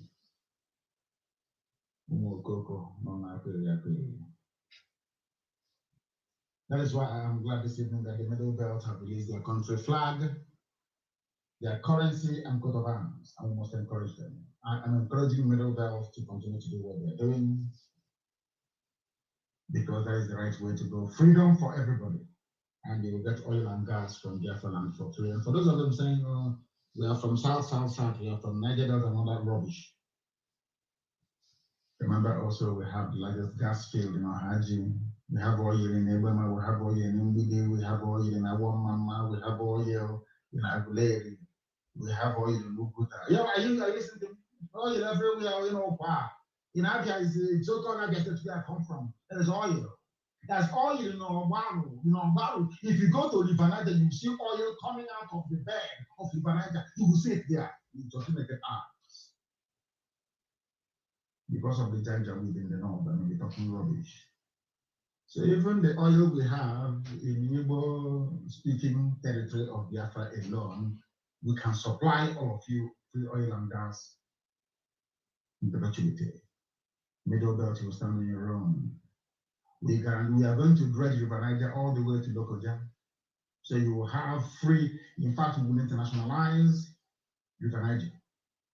So you will have free, toll-free shipping all the way to Lokoja, your river port. You have nothing to be afraid of. And everything I'm saying to you, we are going to put down in the treaty. Signed before Israel, USA, Canada, EU, China, and Japan. International treaty. So you will know that we have nothing to hide.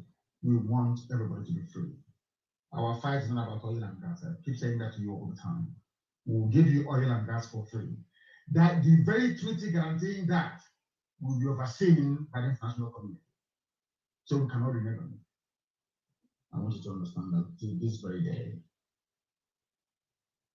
That is why the death of the innocent must be avenged. I want to let the army and the police to understand this. If you go about killing innocent people, you're going to die as well. The time and place of your dying, people will choose for you. You will not know. You can be doing your drag, the dead time in your way, look. Eventually you're going to die. I assure you of that. Watch and see.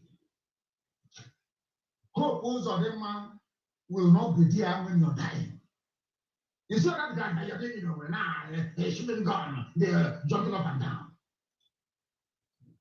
The day you will die, hope of them will not be there. And you would have wasted your life for nothing. And for those of them that want to be noticed, running around, that's the big thing. When they run out of cash, they want to attract attention from Abuja. They start singing. Hey, I'm government come to my house. If you show them government, will you stand? Oh dear. Stupidity. Sabo. Not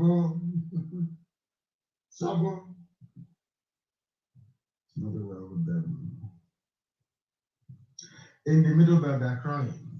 The reason why they are crying in the middle belt is because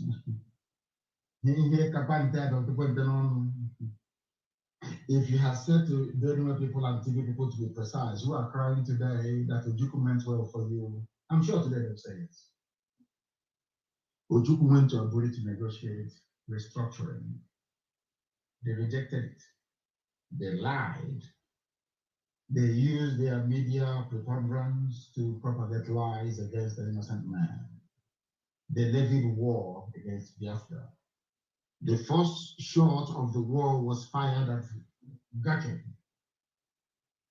or Gekem to be absolutely precise, and it was fired by the Nigerian army. Fulani have always wanted to conquer us. Britain thought that the Fulanis were very mild, people, very stupid, they want to squander money, they want to own houses abroad and all the rest of it. They never knew that these are vicious, wild. Now they have realized it. Britain is now saying, you can now say it, isn't it? Today, Benue, TV, those that they convinced, Igbo man is your problem, Biafra is your problem, they're the ones who are crying today. Even the first lady of Benue State is crying. Every day, killings in Benue, every blessed day, because they will take it from you.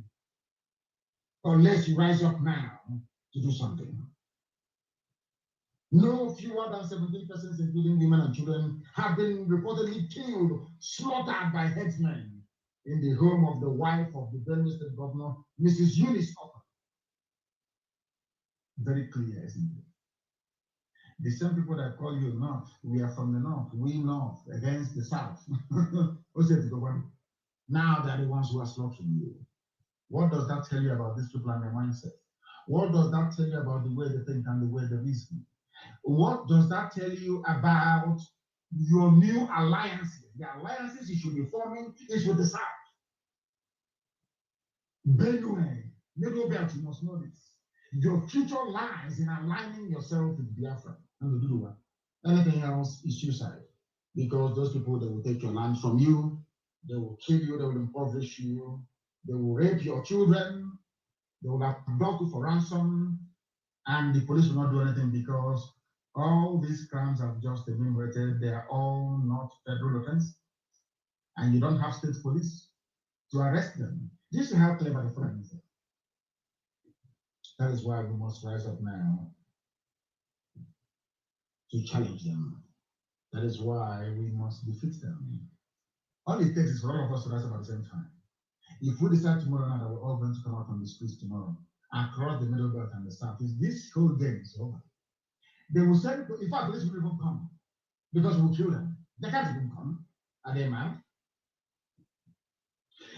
Even Guardian newspaper, the arch-conservative Guardian newspaper of Nigeria, these are the people who want Nigeria. They are the ones eating the money of the zoo from time. So they believe in one Nigeria. They are even asking, and can you believe people are begging their own president they came to vote for? There is no wisdom in silence. Please, speak up. We are begging you. A whole editorial of Guardian newspaper, the same day that senators are complaining, let him speak. He cannot speak because he is not Buhari. Guardian newspaper, you people should open your brain. I know that black people are naturally very stupid, but for once, reason. He cannot speak. The old Buhari, you don't need to prompt him to speak. He loves talking. This one is Yusuf Abubakar Mohammed, because Jubril contracted corona and ran back to Sudan and is having fun now with all the money he made. Nearly $250 million he made, impersonating Buhari, wearing his mask. Everybody involved in the recruitment of Jubril has been assassinated, all killed. Remember the death of the Nigerian diplomat in Khartoum, in Sudan? That was the man that recruited Jubril al-Sudan. They killed him. He killed every trace of discovery. There is no wisdom in silence. A whole Guardian newspaper editorial that tells you all you need to know. They are begging him to speak. Being the head of a representative democracy that requires regular engagement with the electorate, the leader is reasonably expected to talk to and talk with and generally keep in touch with the people through many channels available in this 21st century. In these times, Buhari's silence is no longer golden. He is silent because no. That is why he is silent. He is not Buhari. Guardian newspaper editorial board, the person you're writing to is not Buhari and can never speak.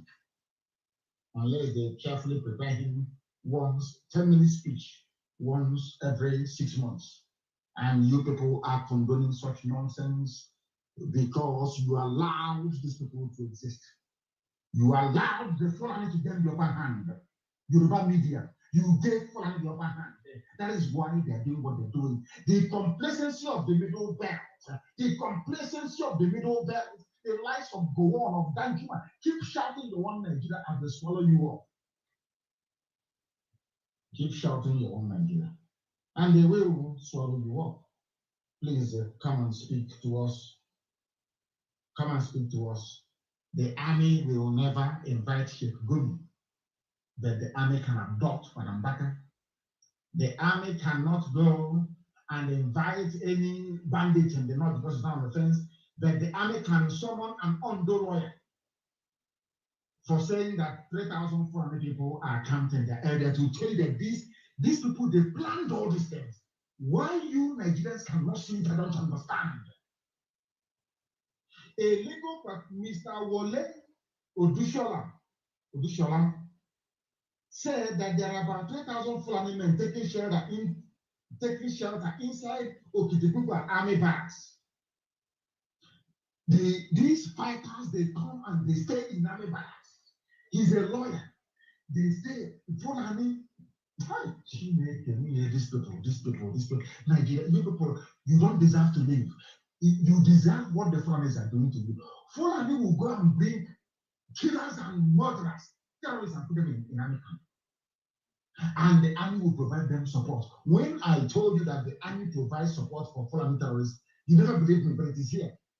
From a Yoruba man, no, not from the Biafran. And you know what the army did? The army invited him for arrest. We are going to arrest you. Who asked you to say something in public? That is your one Nigeria for you. And I keep asking everybody, is this the Nigeria you're praying for? Is this the type of place you want your children to be born and to be raised in? These are evil people. These are people who do not even understand the meaning of government. These people do not have common sense. Their brain is dysfunctional. All they want to do is to conquer you. Look at Middle. For those of you shouting one Nigeria in the south, go to Middle Belt and see what's happening to them. For those of you claiming Nigeria will be better one day, I want you to go to Benue State, I want you to go to Kogi State, I want you to go to Niger State and see what is happening to them before you pray for one Nigeria. The reason why this is happening is because they were interested in one Nigeria. They were. And a whole army barracks is now housing terrorists. And any day we chase those terrorists into the army barracks, we say, oh, they're attacking the army, our security forces, our security services. All of you writing your security services, why don't you blame your army when they're harboring terrorists in their barracks? Why don't you blame them? You will not blame them, but you want to blame those who are blowing the whistle on these animals from the Sahel. Look at how the Fulani Caliphate terrorists, they did not just fall from heaven. It was the likes of El Rufai, the same Fulani politicians that groomed them because they want to remove Jonathan from office. There is no show of force in the north, but in the east, people are being killed. A businessman was killed with a friend in his car in a way. I have not heard anybody write any condemnation or condemnatory statement against the army in a way. No one.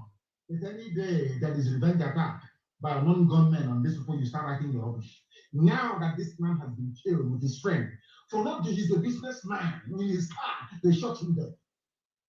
Tomorrow now, when an army or police officer is shot dead, you start talking about rubbish, you're talking nonsense. But nobody is talking about this innocent man that has been killed.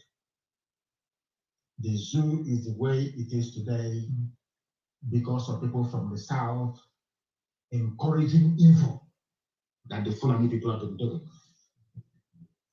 I said it won't stop there. Because now we have risen up to pick up arms. I'm saying it live so that the whole world can hear me. We have picked up arms to defend our land against Fulani terrorists. We are no longer going to turn the other cheek for you to slap us. No. Before you even finish, if you raise your hand to slap us, we'll slap you 2 times already. Now they want to control firearms coming into the country. And do you know who they appointed to control the firearms? A Fulani man. So Fulani will simply take the firearms from you and give it to Mietiala if they continue killing you.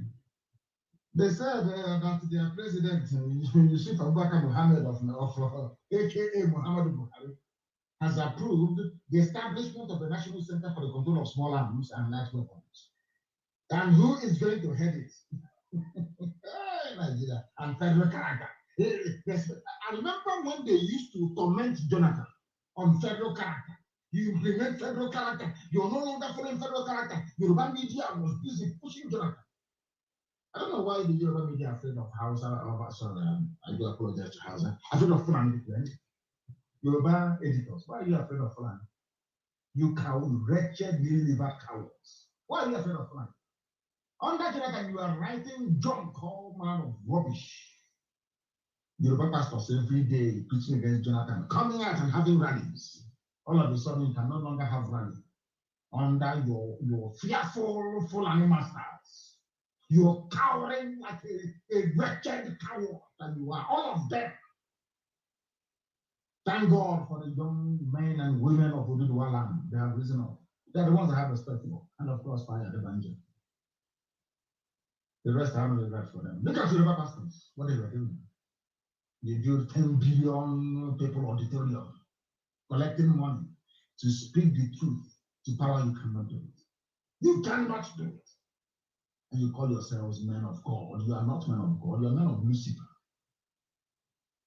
You are men of the devil. The Jesus Christ that you claim you are emulating. Being a Christian means being a follower of Christ. I'm speaking now to Yoruba mega pastors because they are thieves. They are criminals. I'm saying it live on air. You know me, I don't do it, because I speak the truth, always.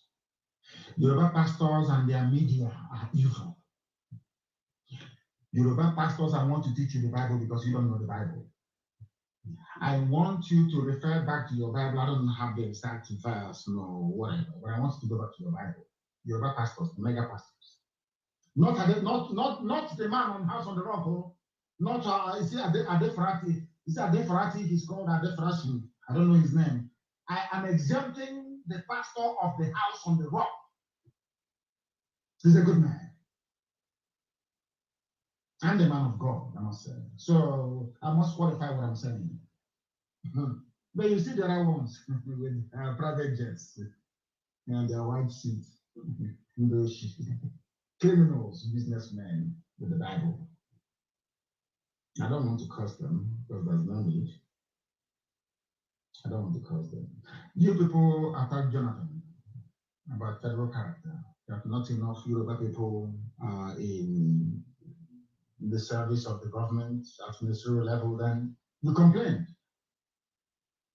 You heard rallies. Today, there is death everywhere, every blessed day. You cannot rally anymore because you're cowards. You're not serving God. The Christ you claim you're following, this is for Yoruba mega pastors, with the exception of House on the Rock. The Christ you're following, or you claim to be following, you don't even understand. Because if you people are genuine men of God, you will do what Christ did. Christ went into the temple in Jerusalem, I must say. The high priests, politicians, were changing money in the house of God. And he called them vampires, snakes. He flogged people who were changing money in the house of God and said, this is the house of my Father. Don't come here to trade and change money. But today, you people are so avaricious. All you care about is money, not even the word of God. Not the word of God. If you care about the word of God, you will speak the truth to this very useless, idiotic, Fulani-run caliphate government. But you are afraid because they have your secrets. You don't want them to release your secrets to the public. Under Jonathan, who is a gentleman, you hounded him and you harried him every blessed until he left office. You kept calling Christ and you kept calling God. The time has come for you now to come out and call Christ and call God, and you're all missing. I remind you once again of Archbishop Desmond Tutu. I remind you of again of the pastor, the minister for House on the Rocks. He's a Yoruba man, fearless. I remind you of some of course, Ingila is also a very good man, fearless. Mount the pulpit and condemn evil, you cannot do it because you're all compromised. Because you're all businessmen. I feel sorry for those of them that go to listen to you people. I feel sorry because those of them that go straight to hell. I feel sorry for them, honestly speaking. Ignorance upon ignorance. That is why, let me tell you the name of the person who is going to be the new coordinator of light arms, so you don't bring in arms into Nigeria. His name is retired Major General AMD Fulani. Everything is Fulani, and you're all clapping Yoruba media. Anytime I'm calling somebody and I'm pointing there, they're evil. Yoruba media, it won't be well with you. That people are dying today in Taraba, in Yobe, in Borno, in Sambisa, anywhere is because of Yoruba media. Yoruba media, they always side with the oppressor. Always siding with the oppressor. I don't know what is wrong with them. Is it like you people are born with this evil inside you, or once you study journalism, you become evil? What is wrong with Yoruba journalists? You always siding the oppressor against the oppressed. You people are evil, along with your pastors. Very, very evil people. And thank God for the new generation. The new arms controller is his full animal. So he can take your guns and give it to Mietiala to be killing you. Not one day has Mietiala, president, been invited by the DSS or the army for questioning for all those inflammatory remarks. Not for one day. Not for one single day, never. I remember Punch newspaper when they were persecuting me, and IPOB killing us. The editor of the Punch newspaper never referred to Buhari then as a major general. It was only when a Yoruba man was illegally arrested that they changed. And the Punch newspaper editor wants me to think that we are all Nigerians, to work for one Nigeria. Such nauseating hypocrisy. Hypocrisy. That is why the zoo is the way it is. That is why you have no running water, you have no good roads, you have no light. Because it is the duty of the journalists to wake up the consciousness of the people, to teach the people what their rights should be. It is not happening. It is the duty of the men of God to rise up to speak truth to power. They do not do it, with the exception of a few people. That is why the zoo is in the mess that it is. Yoruba journalists are there, and only Lagos has a viable seaport, whereas the same Atlantic Ocean flows through Warri, flows through Iguacha, goes through Calabar. It never touched Yoruba media one day to say, this is not good. We are in the same country. In the interest of this one Nigeria, we feel that Warri seaport should be open to employ people to move goods down there, to develop that very area economy. Calabar seaport should be open. Iguacha seaport should be open. No. I mean, and I wonder, but you claim you're a Nigerian, others are Nigerians as well. But it never occurred to any of them to say, let us use this power and the influence we have to change this obnoxious policy. And who destroyed the economy of the South? It's Obasanjo who did it. Let me leave it there for now. I will do a very special program one day. Bandits threatened to kill students abducted at a Kaduna private university. Who are the bandits? They are Fulani people. They kidnapped Christians mostly and are slaughtering them as we speak. And you wake up tomorrow morning and you say you're a Nigerian. And you have pastors who are more concerned about tithes and offering than praying for these very hapless victims of one Nigeria. I don't call it, they're not victims of banditry, they are victims of one Nigeria. And all of you who over the years have been promoting one Nigeria, I blame all of you. You are responsible for this. Because had you people held the land to account by insisting on devolution of power, no matter what, you said you had devolution of power, this nonsense won't be happening. But you are black people, I don't blame you. You have no soul and you have no conscience. You have no empathy. What concerns other people is of little or no consequence to you. And that is why black people are poor. Our wickedness and evil is second to none. Second to none. Everybody in Nigeria understands that there is only one simple solution to the problem of Nigeria. It is dissolution. They know it very well. But because they think that Nnamdi Kanu will not honor his words, he will not give us oil and gas for free. Please let us continue this one Nigeria. And I have said it many times. All the minorities in the north will be taken care of. Once Biafra becomes free, it gives us the impetus and the platform from which we can save you from Fulani emasculation and destruction. If Nigeria continues the way it is right now, Fulani will overrun the whole of the Middle Belt. I'm telling you, TV Nation will come under attack. Bachama is gone, Birom is gone, all these people are gone. Only TV is standing strong right now as we speak. and to an extent Jukum. If we allow Nigeria to continue, because the number of Fulani influx, these terrorists is limitless. They have a huge number of people to come in, and the attraction is oil and gas. They have seen how wretched, poorly educated Fulani people are living large on the proceeds of oil and gas. That's something I need to remind Nike, of course, and all those who stupidly call themselves Niger Delta. The Fulanis come in, they kidnap, they make more money than the state government does in the south, and they return to wherever they came from. These are the things that must guide your thinking, and that is why Nigeria must end.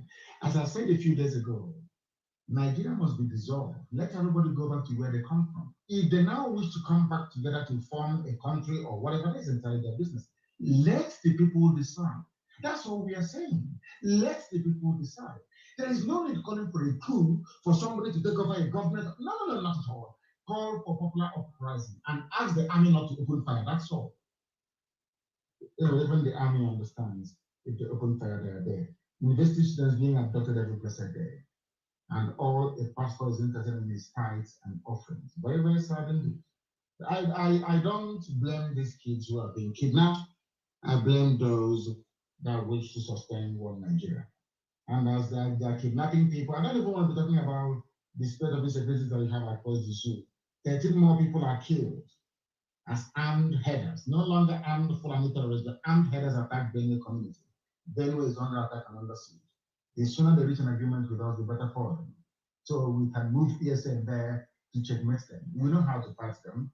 In Ebonyi State, we did it very well, which is just neighboring Benue State. They should come out openly to ask for the help of ESN, and we'll go there and make sure we drive away these vagabonds. That's what we need to do. People are dying every blessed day right across the zoo, and you know the solution. The solution is dissolution. The solution to Nigeria is dissolution. Once you do that, everybody will be free. There's no need ranting and writing rubbish every blessed day. It doesn't solve anything. Fulani wouldn't understand that.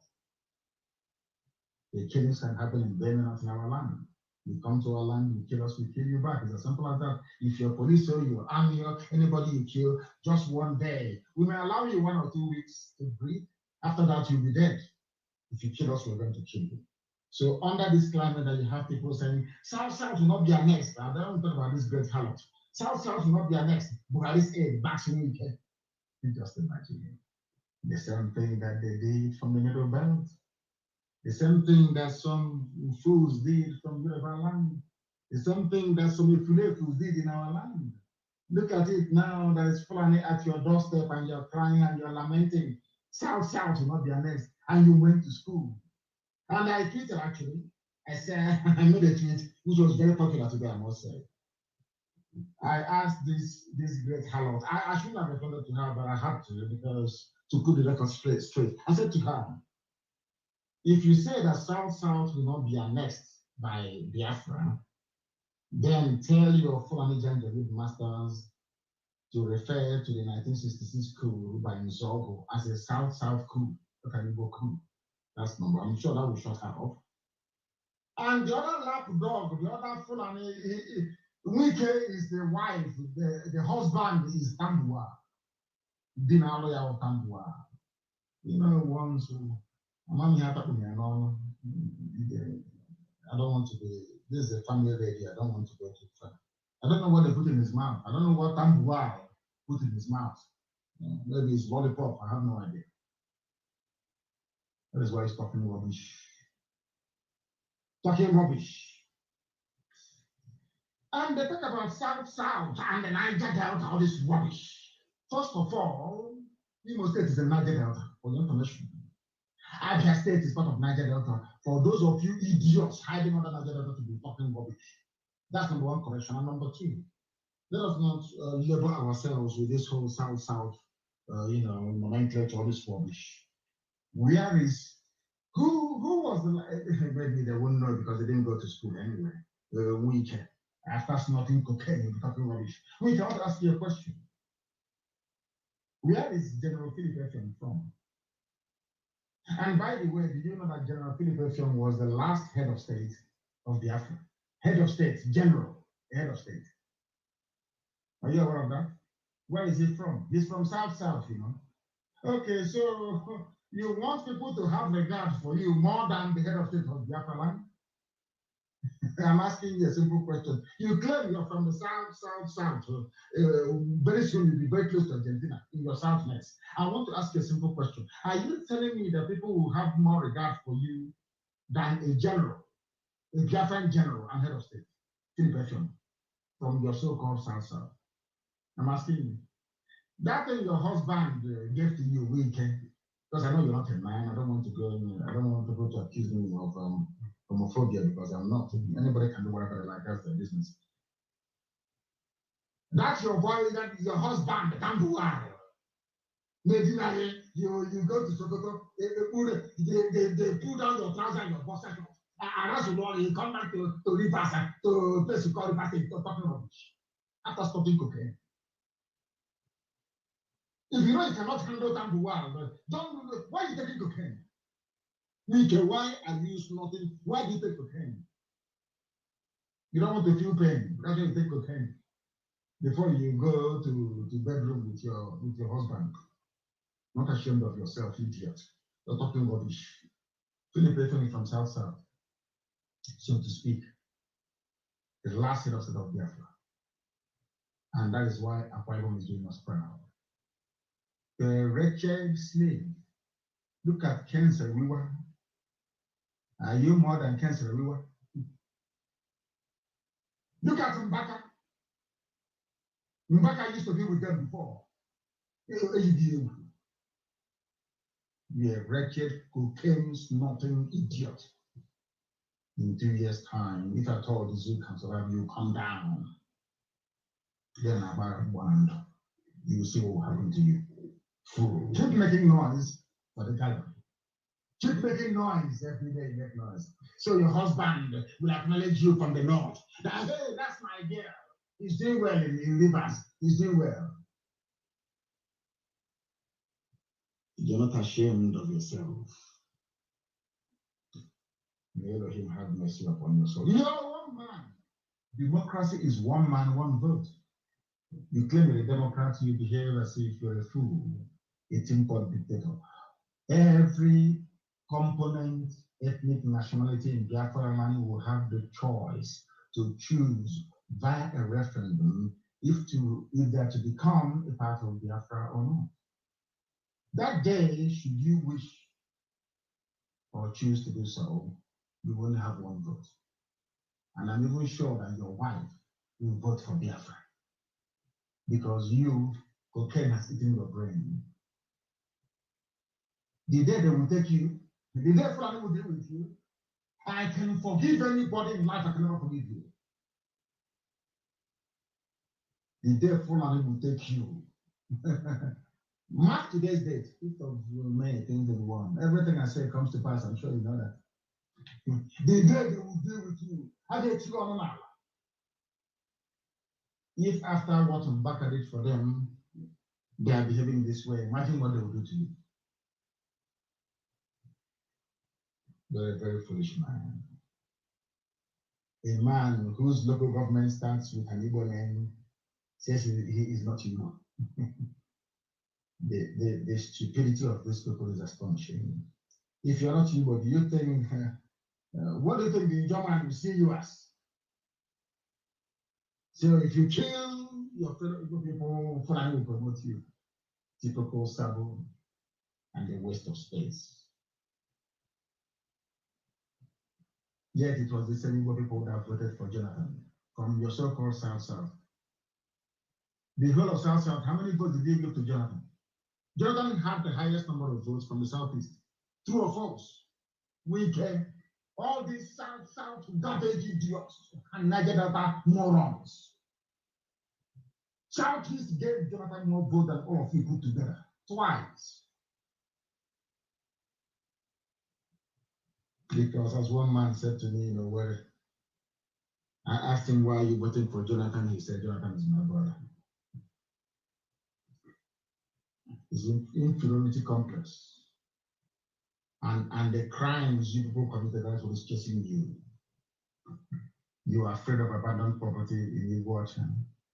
You took the properties belonging to your own flesh and blood. And you know that in our culture, the land will strike you dead if you take your brother's property. It's in the Bible, it's in the Torah. Thou shalt not covet the property of your brother. It is in the Bible, Exodus chapter 20, verse 17. And we are the people of the old, people of the book. You understand this very well. That is why some of you in the foreign land, because you stole properties that doesn't belong to you. You think that if you are going to this, oh, these are my brothers, so the land will kill you. Some of you grew up and went to school on stolen properties. Thieves go to Yoshi. That is why you say, I'm not evil. Because you were trained with money stolen from your own flesh and blood. You should be ashamed of yourselves. That is why you say you're not evil, because you know the land will kill you. As somebody said, it's only in the zoo that the more you educate them, the more foolish they become. The most unstable people in the world are Nigerians. Even their pastors are even more confused. Their politicians, they have no solutions to anything. Their chiefs and their emirs are just watching and pleading for allocation. The more you enlighten them, the more confused they become. After all these years, they can't even tell that Buhari is dead. That's how foolish your average Nigerian is. That is why the problem of Nigeria cannot be solved. Because Nigerians have refused to listen. And the only solution is dissolution. And you know, in their usual idiotic way in the South, especially in the East, the Philip Brigade, remember them shouting Igbo presidency, Igbo presidency, Igbo presidency, Igbo presidency. I have news for you. Why PDP considers Atiku's Saraki Tambuwal as possible presidential candidates? Omahi, are you listening? Omahi and Dodges Okalo, are you listening? Ifulefus, are you listening? They have divided their Nigeria between the north and the north. Bosariki is the north. Tambuwal, that's Wike's husband, is from the north. And Atiku is also from the north. One Nigeria for you. These idiots. Anyway, I'm very glad because these noisemakers about Igbo presidency, they will now go and sleep. Yeah. I have a few announcements to make this evening, very, very important, please. There are people who are visiting people's homes pretending that they are from PHCN to change your light bulbs for free. These are hardened Fulani terrorists. They will come into your homes and they will plant a bomb and it will go off. Don't allow them to come in. They will pretend they are from the PHCN, usually 3 or 4 of them. They will come into your homes, they will plant mini sticker bombs at your houses, and it will blow up and kill you and your family. Please alert all your neighbors not to allow anybody claiming they're from PHCN to access your property, please. And we have done a lot of work to make sure there is no checkpoint in our land. There are 1 or 2 places where we've been told there are checkpoints, but always in the night they run away. But we are making sure there is no checkpoint in our land. But as I said, that has now changed the situation and given free rein to some people to do whatever they like. There is a toll gate somewhere at a Nemel bus stop, a toll gate. They are collecting money from people. 1,000 for big lorries and 200 is from the Navy. At Nemel bus stop, Navy, Madam checkpoint, close road, collecting money. Before you start crying and feeling sorry for them, tell them to dismantle the roadblock at Nemel Junction. Ask them to dismantle the roadblock. And I'm asking the governor of Anambra State to ensure that this happens within the next 2 days. dismantle that roadblock. I don't want any Navy, Air Force, or any roadblock. I do not want it. Very, very important, please. Remember this and do something about it immediately. Newi community or Newi town, they formed a vigilante group. That vigilante must be allowed to function in Newi. Because people who are capitalizing on the absence of Nigeria police, that of course they've been driven away. As I said, no checkpoints, I don't want it. People should not capitalize on the absence of police to be committing crime after taking drugs given to them by politicians. Because ESN is in the bush, that is why groups like Newi Vigilante Group must be in the town. Onisha Vigilante Group, the same. They will not inform on ESN. If they do, then they're finished. They must be allowed to operate. Newi Vigilante will operate. Onisha Vigilante will also operate to make sure there is no form of criminality during the daytime within those environments. Very, very important place. And I want to thank my dear brother. I want to thank him. Nnemeka Ehiofo chosen is called. Nnemeka Ehiofo, thank you very much for your immense support and help. I am grateful, and Chukwu Kikabian will bless you immensely. Bless you immensely for your support, outstanding support that he gave to this very noble family.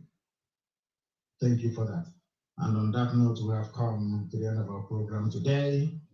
And by way of outro, I don't know how I'm going to get it, but I will try to see if I can play this very tune. It's a song put together in a tribute to the late gallant commander, Konso, and I want to play it tonight. I want to play it tonight as an outro. I will not play our national anthem. I want to play it tonight. I want to play it tonight, that very song itself. Please, wherever you are, you must be very, very vigilant. You must be very, very vigilant. Very, very vigilant. Please. Because they are abducting, they are killing, and as I said before, the time is coming very, very close when every able-bodied man and woman will enter the nearest bush to make sure that we kill all these people because they are killing us right now. They are killing us right now. They are killing us right now. Once again, I thank you all for listening. And as always, here on Radio Biafra is our hallowed platform where Biafra means the whole world to us. It means the whole world to us. Biafra to some people may mean something different, but to us, it is more than the pursuit of sovereignty. When people ask me these days, what is your religion? I tell them my religion is Biafran. It is the religion of the ancients, the religion of my forefathers. They worshipped Almighty Chukwu Kikabia Mabinigwe, and that is the God I'm going to worship. And that is the God that I worship. I don't worship idol. Here on Radio Biafra is where we worship Elohim, because only God Almighty in heaven, Chukwu Kikabia, is our God. From me, from here, it is good evening. And I know wherever Ikoso is, he is watching and listening to us. Biafrans Got Talent exclusive.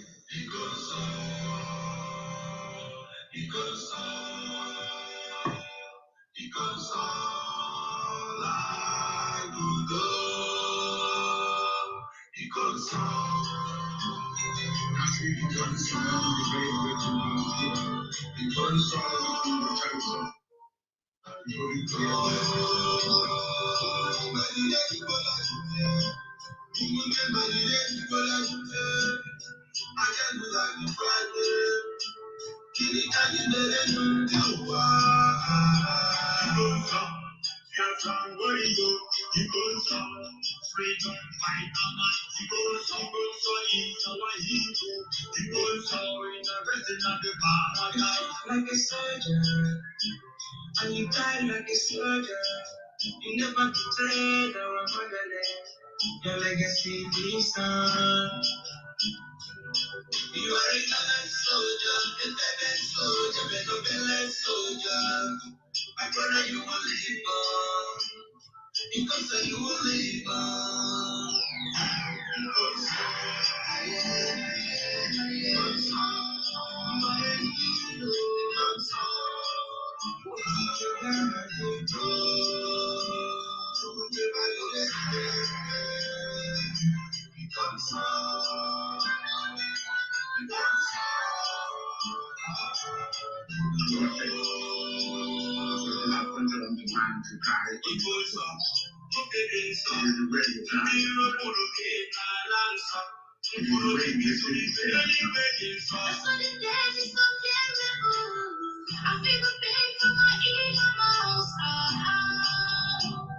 you just have to say goodbye, my hero. Everybody gonna get back you. You left us, but you leave us. All on our own until Pala Biafra. Jinji Cheki, Alajuroye. Yeah, Lota, ESN Commander.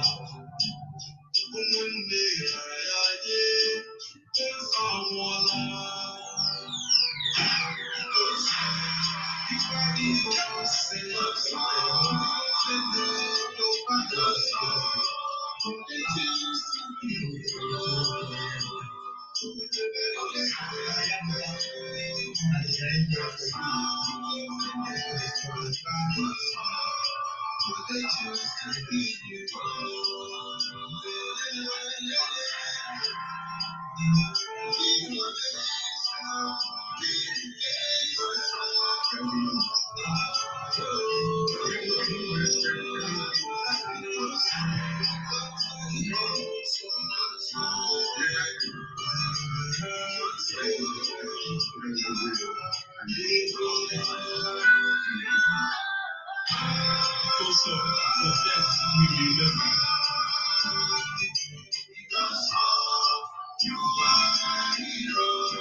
The whole world is my heart like you are a hero.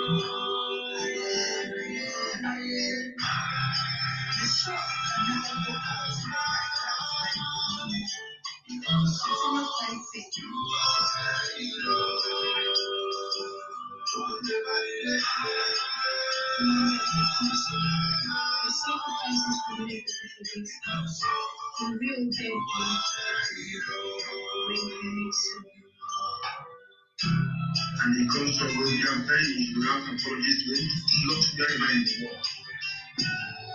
And work is ongoing to an effect, and we're not going to stop until the heads are complete. 2,000 of them. Biafrans got talent is